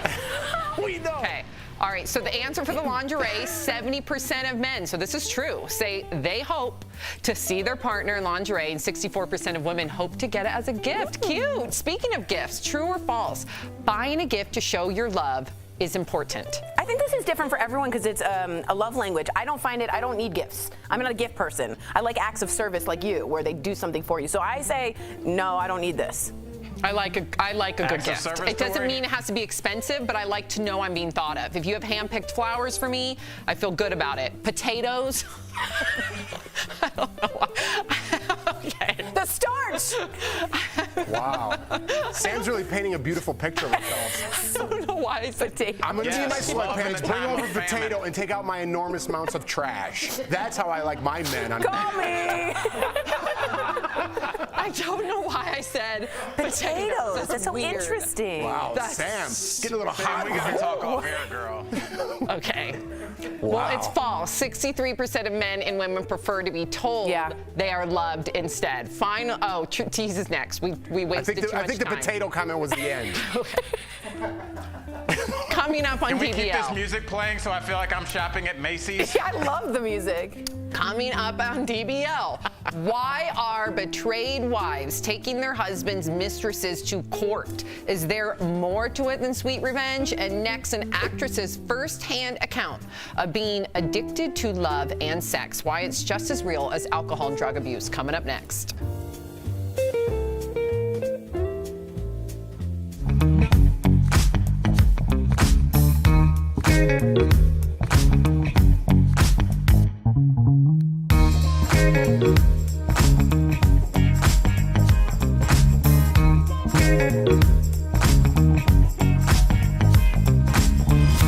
This February, DBL is all new every day.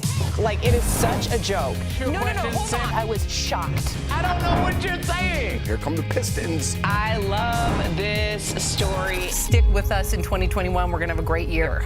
Brianne Davis, welcome to DBL, actress, director, and now author. You have been recovering from sex and love addiction for 11 years now. Can you put into perspective how it is the same disease as alcohol and drug addiction? First of all, I want to say that sex and love addiction is the deadliest disease. It's actually worse than drugs and alcohol.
Welcome back to DBL. Actress Brianne Davis has been a recovering sex and love addict for 11 years. Today, she's spilling the tea in a fictionalized version of her past in her new novel, Secret Life of a Hollywood Sex and Love Addict.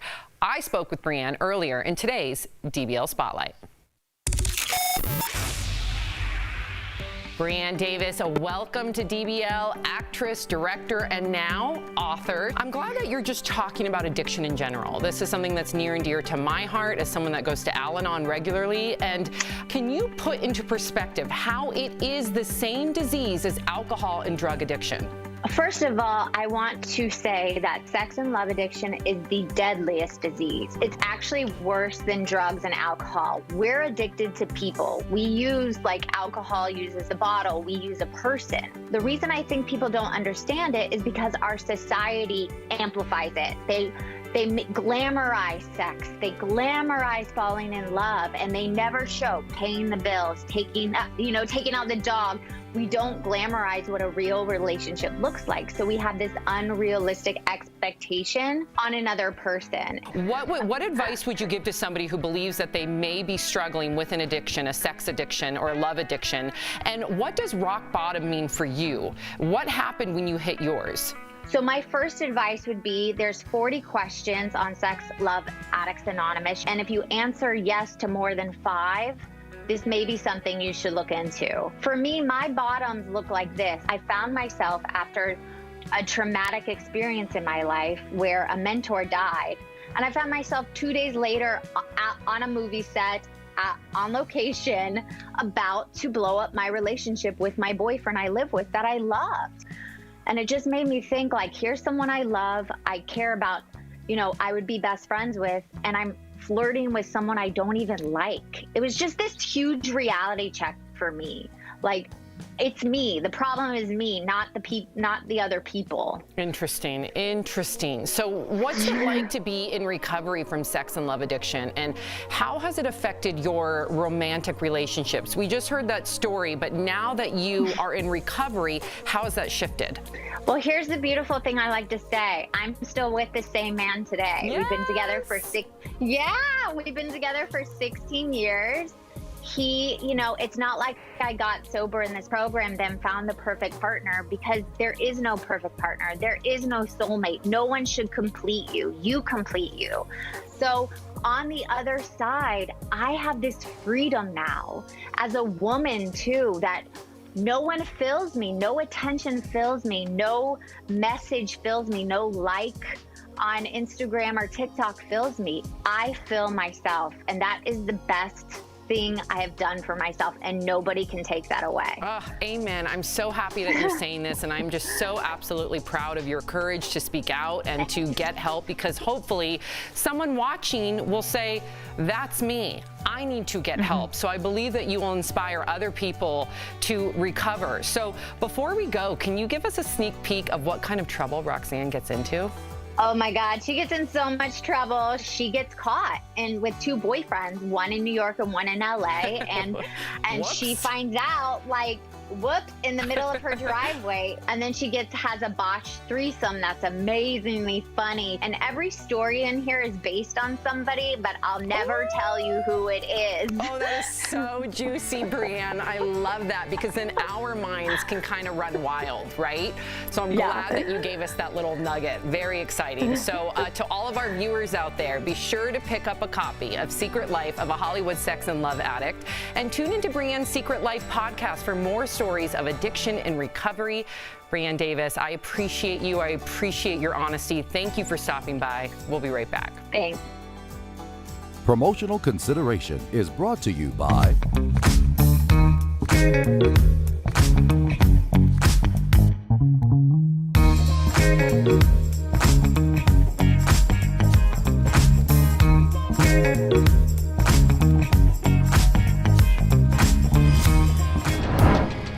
This February, DBL is all new every day. No, I think that's ridiculous. Really? Okay. Like, it is such a joke. I was shocked. I meant for you to chime in on. I don't know what you're saying. DBL is just getting started. Here come the Pistons. I love this story. Stick with us in 2021. We're going to have a great year. Relief. Think she heard me?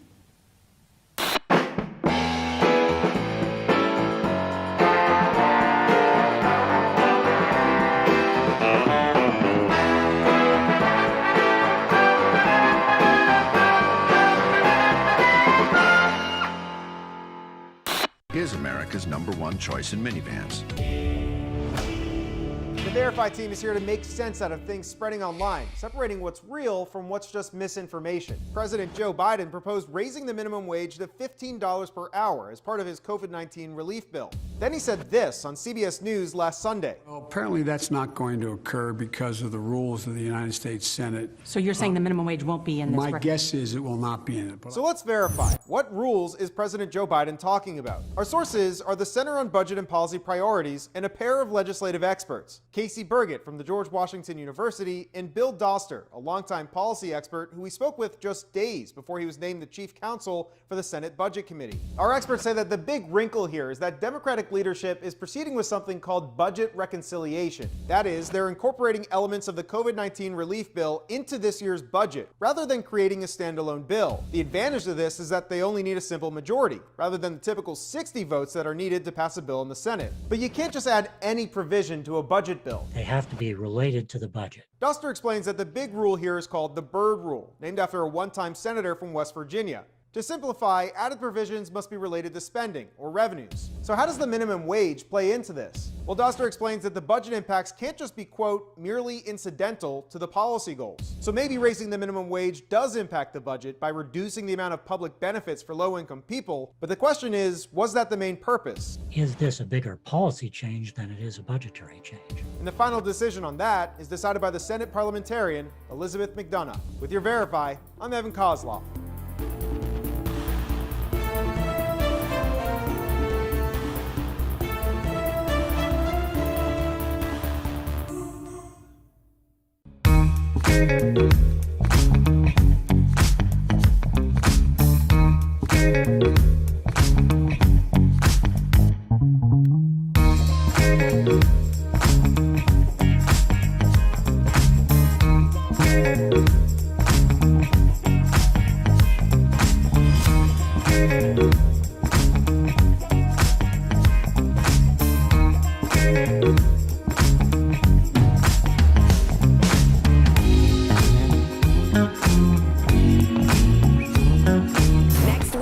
DBL, your favorite nighttime soap stars of the 80s. Where are they now? Charlene Tilton and Patrick Duffy from Dallas. Sue Ellen guzzling down her booze, or, little Lucy sleeping with everybody but the family tractor. And Knots Landing stars Michelle Lee and Joan Van Ark. Behind the scenes secrets from the sexiest soaps of the 80s. All next week only on DBL. Welcome back to DBL. We got a lot of comments. Lakeisha says, y'all are hilarious. The chemistry is amazing. I love this show. Thank you. Betty says, Sam's love language, potatoes. What if you went home and Mark was dressed up like Mr. Potato Head? No, that's not going to do it. But if he was cooking me some yummy potatoes, He had a giant hat on and giant hands. Would you just take it off? No. With big glasses. Really quick, Sherry Powers also wrote in, potatoes, the new aphrodisiac. And someone wrote in, au gratin. Okay, all right. If you're leaving us, you can catch the second half of the show on Facebook or YouTube. But if you're sticking around, here is what's coming up. Chef Jernard is helping us get cooking in the kitchen for Valentine's Day. And Justin Timberlake is apologizing to Britney Spears for his past behavior. But is it too little, too late? DBL's new every day. We'll be right back.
Is Daily Blast Live. We're talking about what you're talking about. Real, honest, entertaining, live. DBL starts right now. 3, 2. Welcome to DBL. I'm Sam here with Tori and Jeff. Al joins us from home. We're live. Let's get started. So Justin Timberlake has issued an apology after being criticized for how he's treated women throughout his career. Justin has been under fire ever since a New York Times documentary about Britney Spears aired last week. The doc looked at how Britney was shamed after Justin accused her of cheating on him. He also bragged about having slept with her on a radio show. In his apology to Britney, Justin said, quote, "I am deeply sorry for the times in my life where my actions contributed to the problem, where I spoke out of turn or did not speak up for what was right." He went on to say that he benefited from a system that condones misogyny and racism. He also specifically mentioned Janet Jackson in his apology. Everyone, of course, remembers the wardrobe malfunction at the 2004 Super Bowl. Many people thought Justin let Janet take the fall as she received most of the backlash from that. What were you saying, Al? What was that? Stop calling it the ward. Let's start it where it starts. Let's stop calling it a wardrobe malfunction. Right. If I reached over and ripped your dress, would you say, "Man, something's wrong with this cheap dress I'm wearing"? Let's stop it. This is ridiculous. I'm tired of this. So what did you think about his apology? Do you buy his apology? But when was the Janet Jackson? Was that 22 years ago? Was that 98, 99? It was 2004. She just said it. I just said it, but it was, Okay, so, yeah. But to your point, you're right. He's 16 years late. Yeah, I agree with you. It's too late. At some point, it's too late. It's too late, Justin. You know, we saw this. Don't forget, last year he was on a movie set holding hands with somebody that was not his wife. He threw Britney under the bus and embarrassed her, let her career take a left turn. Threw Janet under the bus, didn't get her back, changed the FCC rules forever. We never really heard from Janet like that again. Like, how does this dude get a pass? Straight up. Totally agree with you. Does anybody disagree with Al? I'll disagree with Al. Yeah. So here's the thing, Al. You're on the you're shot to superstardom, right? You're in your early 20s. You not only are going through a relationship that it's your first love in Justin Timberlake and Britney Spears, because I could relate. I got my heart broken when I was in high school. Someone cheated on me. It's hard enough when you're alone in your room in high school. Imagine every tabloid in the world shoved it in your face that this backup dancer took your girl. Your superstar. Allegedly. He took her. We know exactly who it is. I don't know this alleged talk, but allegedly, whatever. And you're on top of the world, right? And you got your girl snatched from you, Al. That hurts. That hurts. And at 20 years old, you're going to go on radio stations and say hurtful things to get her back because your heart is broken. Listen, he's in a better place than Britney Spears right now. I appreciate the apology that he gave. I would apologize to some of my old girlfriends now that where I'm at in my life as well. But let's not just say, hey, Britney, this free Britney movement, come on. She did Justin dirty. Jeff, let's not forget that. I'll give you the Britney thing. That's why I love talking to you. I'll give you. We can have a give and take. But we I'll don't give know you the if Britney she thing. did Justin dirty. We don't know. We can't clarify that. But we do know about Janet Jackson. Jeff, if that had happened, if you and Tori were doing a funny, silly segment on live TV, and that happened, which, first of all, I've never accidentally ripped a woman's shirt off her body. But let's give him the benefit of the doubt that he did. How would you have handled that? I don't think the Jeff Schroeder I know would have waited 16 years before he's like, oh, yeah, that wasn't cool. Here's the thing, Al. If that was me and Tori, I would ask Tori, which I'm sure he asked Janet Jackson. I don't think he just went and ripped it off and a breast came out. I don't know how to speak on national TV. I feel like we were at the bar, me and Al, and I have to correct my language. That's a medical term. Yeah. So She was in on it. She was in on it. So what is he apologizing for? I understand her career made a left turn, but if they were both in on it and it just didn't work, because he threw her under well, the bus. she took the fall. He did not take the fall. If they both were in on it together, then he should have equally taken the fall and said, hey, we both were responsible. A joint press conference would have handled all that. Amen. All right. Yeah. Final thought, Jeff? Final thought? Floated away. You feel good? It floated away. Okay, so some people are getting revenge on their cheating spouses by suing their lovers. This is especially true in North Carolina, where some women have successfully sued their husband and his mistress over so-called alienation of affection. The jilted spouse has to prove that some degree of love existed in the marriage and that the malicious conduct of a third party contributed to the love being lost. According to an article in Elle magazine, some former wives in North Carolina have been awarded millions of dollars in damages. Tori, you're shaking your head. Yeah, this is wrong in 3 ways, and it's outdated. Laws are outdated. They're antiquated. Remember Loving v. Virginia. Blacks couldn't marry a white person back then in 1967? Yeah, something like really close. Right. So this A puts women as the wicked witch, right? It's never to do with men.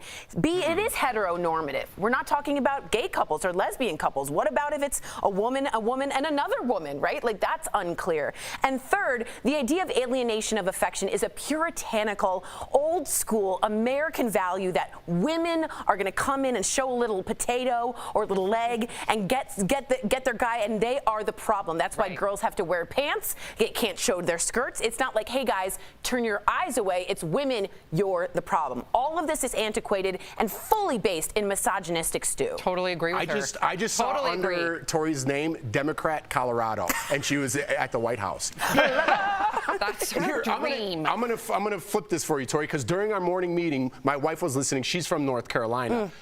I don't want to get too close to home with this, but she knows a woman who was sued. Really? She's very well off. She was sued because she was involved in the cheating, and that guy got her money. So it goes both ways. You say it's antiquated and misogynistic. Not always, because this woman. You're pretty much saying that your partner has no sort of backbone. Give me a break. No accountability. No accountability, that just anybody can be seduced. What, Al? This doesn't, I don't see any of this. I see this as nothing but money. Anytime you are talking about an emotion and trying to put it in if I was a painter and I came to your house, Sam, and our contract said, Sam has to love it, what does that even mean?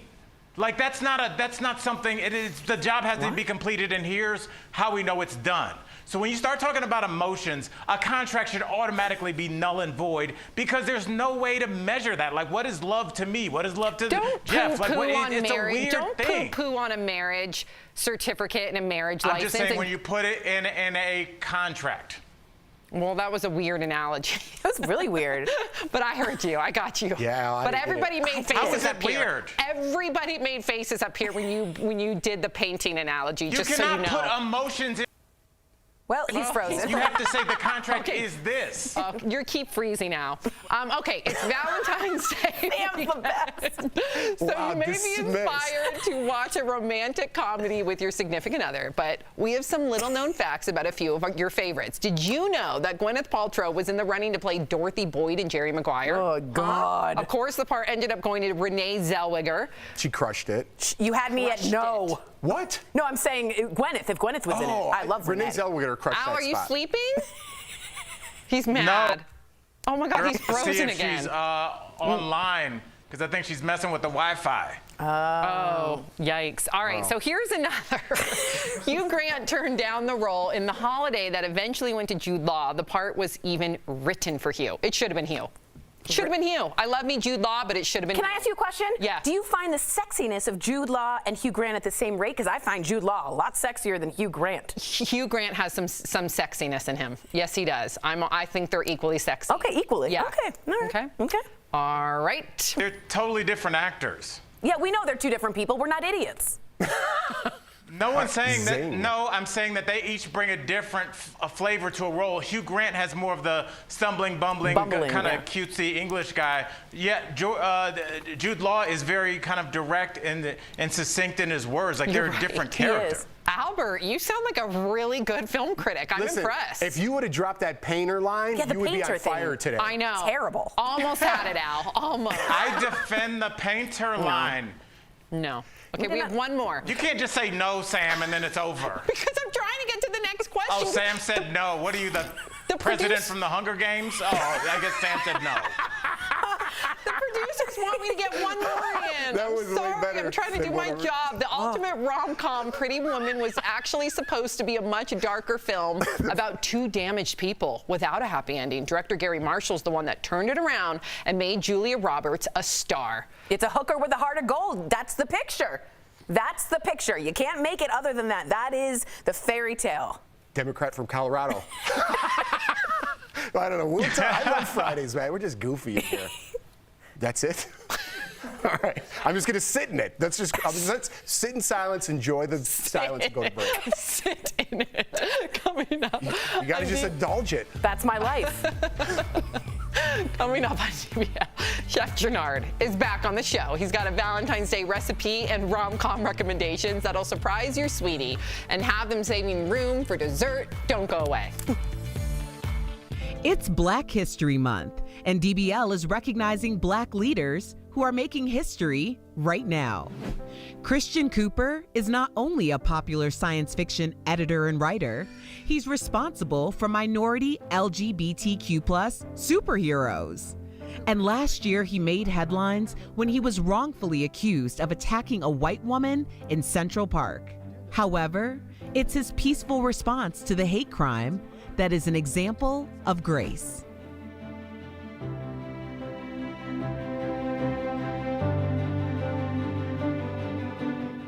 Close.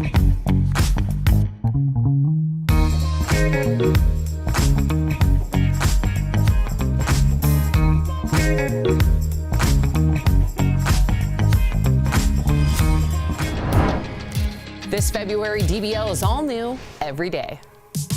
Hold on. No, I think that's ridiculous. Really? Okay. Like, it is such a joke. I was shocked. I meant for you to chime in on. I don't know what you're saying. DBL is just getting started. Here come the Pistons. I love this story. Stick with us in 2021. We're going to have a great year. Let's get cooking. Call Custom Construction today at 960.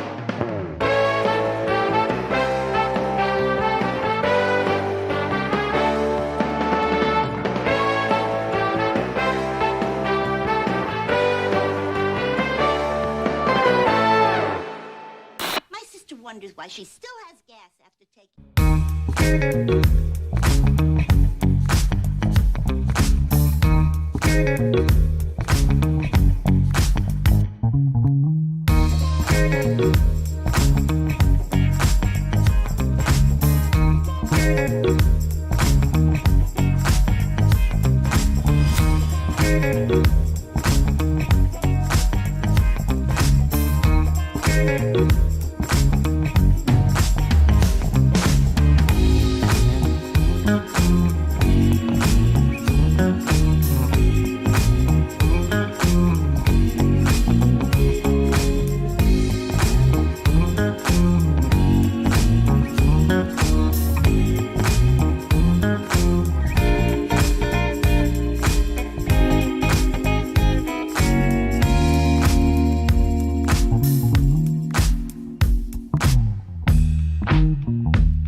Welcome back to DBL. Valentine's Day weekend is upon us, and who's ready for a romantic dinner and a movie at home? I am. Earlier, Tori, Al, and I caught up with the chef of love, Chef Gennard, who has you covered on the meal and the movie recommendations. Take a look.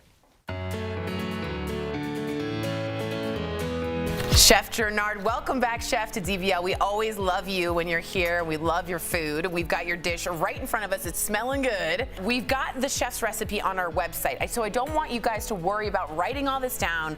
We've got you covered. Just sit back and relax and enjoy. So, Chef, what are we looking at here, and why is it perfect for Valentine's Day? I'm going to start to dig in. It's perfect on so many levels. For one, being that this is a agave roasted chicken breast, you got your potatoes, you got your green beans, all of this to go in, as well as we doing a one-sheet wonder. Now, the cool thing with those one-sheet pan wonders, you cook everything all on one pan, covered in foil just like I did, and guess what? Less mess, because you know, hey, Valentine's Day is all about romance, and you don't want to be bogged down in the kitchen anyway. Like doing right here, as you see, I put a little olive oil in the bottom of our pan. We're gonna add some garlic to it. We're gonna add some of my lemon pepper ranch. That gives it that nice lemon zest, a little all-purpose seasoning to give it boldness. Now what you wanna do is you wanna take your green beans, you're gonna lay them out on your sheet pan. After you lay those out in the sheet pan, you take your potatoes. Now we got us here, these nice aromatics you should be tasting within that flavor. Your rosemary, your thyme, all of that. Now, this is the kicker. Normally the recipe calls for butter, but you know, I always say, let's Southern modify these dishes and create a new soul kitchen style. So instead of melted butter in my pineapple juice, I have some olive oil. And see that olive oil, you know, olive oil has some nice omega in it as well. And you want to just pour that pineapple juice, that olive oil, all that on top of it. Then you can add a little more of the all-purpose to your potatoes. Then look, we were just talking about that agave. That agave gives it that nice, good sweetness. Then from there, preheat that oven to 375. Pop it in, and guess what? I'm eating right along with y'all. Chef, you never do us wrong. I love it, and I love that it's all in one pan, which makes not only this easy, cleanup easy, but this is delicious. We're eating it right now. What's a good dessert that you could pair with it that just is easy? Good question. One is my caramel apple bread pudding. Oh my Caramel apple bread pudding. If you don't want to do that, then you can go for a nice, good, cool bananas Foster or banana pudding. Those things easy to make, one dish, boom, let's clean up, and more back to focusing on each other. That's what we need to be doing right now in 2021. We're talking about the food, Chef. That's all fine and good, but this is a dinner and a movie kind of night. So what movie is the chef and his wife, who I'm assuming is behind the camera right now? Alan, and the team says, what's up, Miss Keena? My infamous camera lady who's always there for me. Look, me, I'm still kind of like that oldest kind of guy. Man, I really love catching the movie Boomerang. How he starts out one way, but then end up falling in love, losing the girl, getting the girl back. That's the kind of movie I'm thinking, kind of similar to us. You know, when I met my wife 22 years ago, hey, it was, we met, and the first thing I asked her was, hey, can I cook you dinner? I didn't have much money, but my pickup line was, I knew how to cook. I think that might work on me. But I'm going to go with Forgetting Sarah Marshall. It's not a traditional Valentine's Day movie. That's good. But it's going to give you a laugh. Yeah, and it's a movie that you guys can always watch together. Al, what movie will you be watching? You're not getting out of the story. What was your movie? I said When Harry Met Sally. That's my traditional movie. Oh, it's when my goodness. What? Okay. It's when friends, like my husband and I, 45 years ago. I know, it's a Rob Reiner classic, and you should be quiet. We are definitely kindred spirits, because mine was definitely Boomerang. Because I thought not only is it a love story, it's a story about male friendship, which you really hadn't seen a lot leading up to that. We love love. Thank you so much. It's going to be wonderful, Chef. Thank you for you and your wonderful wife and family joining us here at DBL. And to all of our DBL Nation, head on over to that website. Remember, dailyblastlive.com. We'll be right back. Thanks, Chef. Your smile.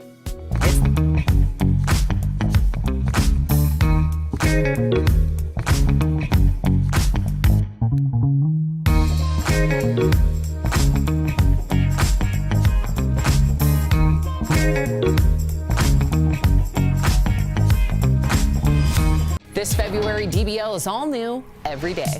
Like, it is such a joke. Your No, question, hold Sam? on. I was shocked. I don't know what you're saying. Here come the Pistons. I love this story. Stick with us in 2021. We're going to have a great year. Brianne Davis, welcome to DBL, actress, director, and now author. You have been recovering from sex and love addiction for 11 years now. Can you put into perspective how it is the same disease as alcohol and drug addiction? First of all, I want to say that sex and love addiction is the deadliest disease. It's actually worse than drugs and alcohol.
Welcome back to DBL. The pandemic has made it nearly impossible for any spontaneous travel this past year, but there are some safe and smart ways to plan something if you're itching for a getaway.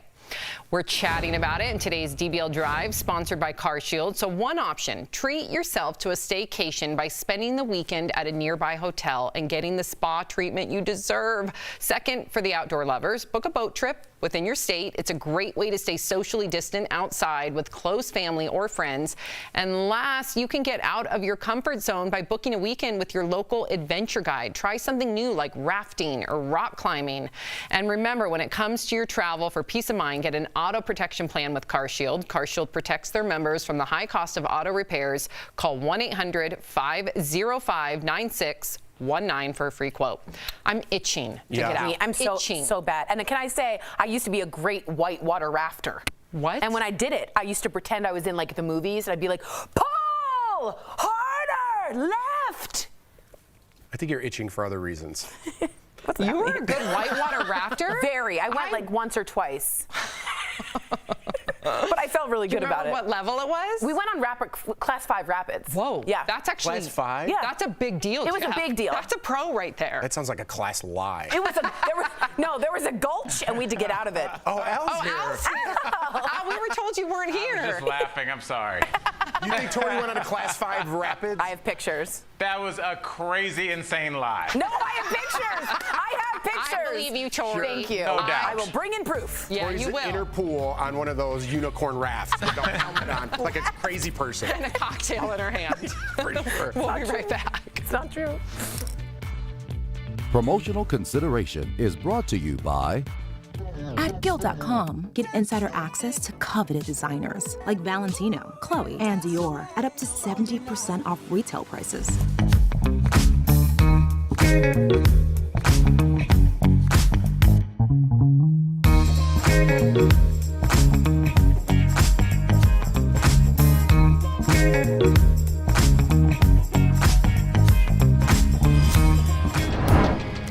This February, DBL is all new every day.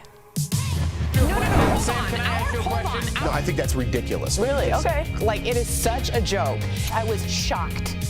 I meant for you to chime in on. I don't know what you're saying. DBL is just getting started. Here come the Pistons. I love this story. Stick with us in 2021. We're going to have a great year. Relief. Think she heard me?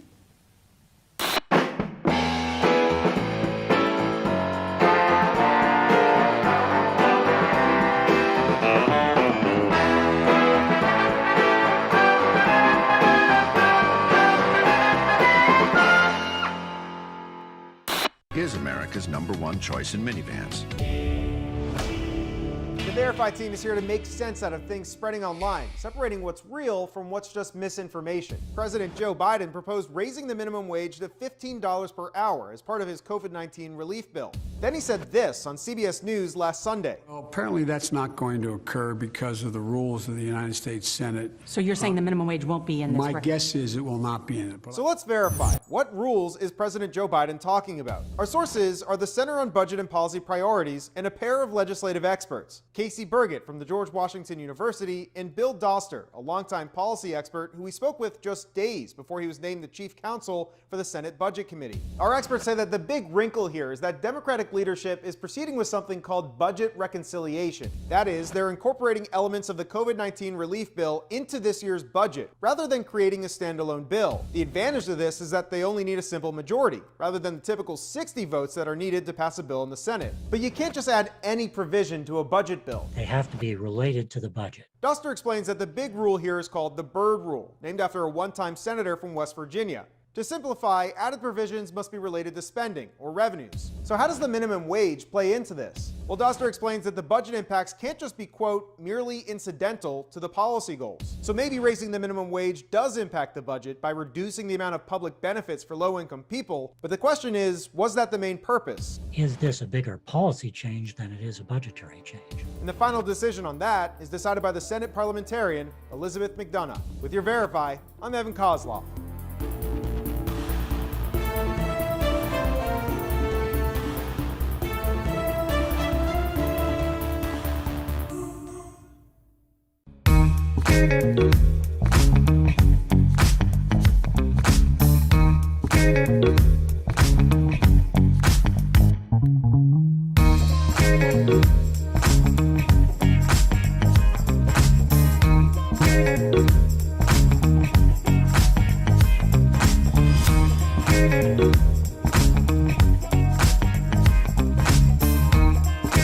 DBL, your favorite nighttime soap stars of the 80s. Where are they now? Charlene Tilton and Patrick Duffy from Dallas. Sue Ellen guzzling down her booze, or, little Lucy sleeping with everybody but the family tractor. And Knots Landing stars Michelle Lee and Joan Van Ark. Behind the scenes secrets from the sexiest soaps of the 80s. All next week only on DBL. You cannot miss a single day. Trust me. Okay, so we've Jeff, we got it. We got some good comments, you guys, all about Justin and Brittany. Bailey says, how about this narrative? Justin did Brittany dirty by kissing and telling all over the radio. Faith says, Brittany was made out to be the promiscuous heartbreaker. It takes two to tango. Melissa says, Justin is only apologizing now because of the documentary and backlash she's getting. And finally, Veronica says, boy, please, 3 words for you. Bye, bye, bye. Yeah. Whoa. Did you say boo? Let's sit in it. I can't see. No, I'm just saying, cry me a river, Justin. It's your turn. Good one. Wow, you were doing so well, Al. It's his You turn had the again. painter thing in that last comment, man. Otherwise, you were batting 1,000. Totally. I'm not feeling sorry for him. Who wrote 2 to tango? That doesn't even make sense. Yeah, you can't tango with one person. cheated on him. What do you mean 2 to Same time, tango? same place. Bye, guys. Tango. Love you, Al. You can't Someone just wrote like a No, snappy you can't. line. You can't tango alone. Don't know. We don't know. Yeah, we do know. She cheated.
Bye.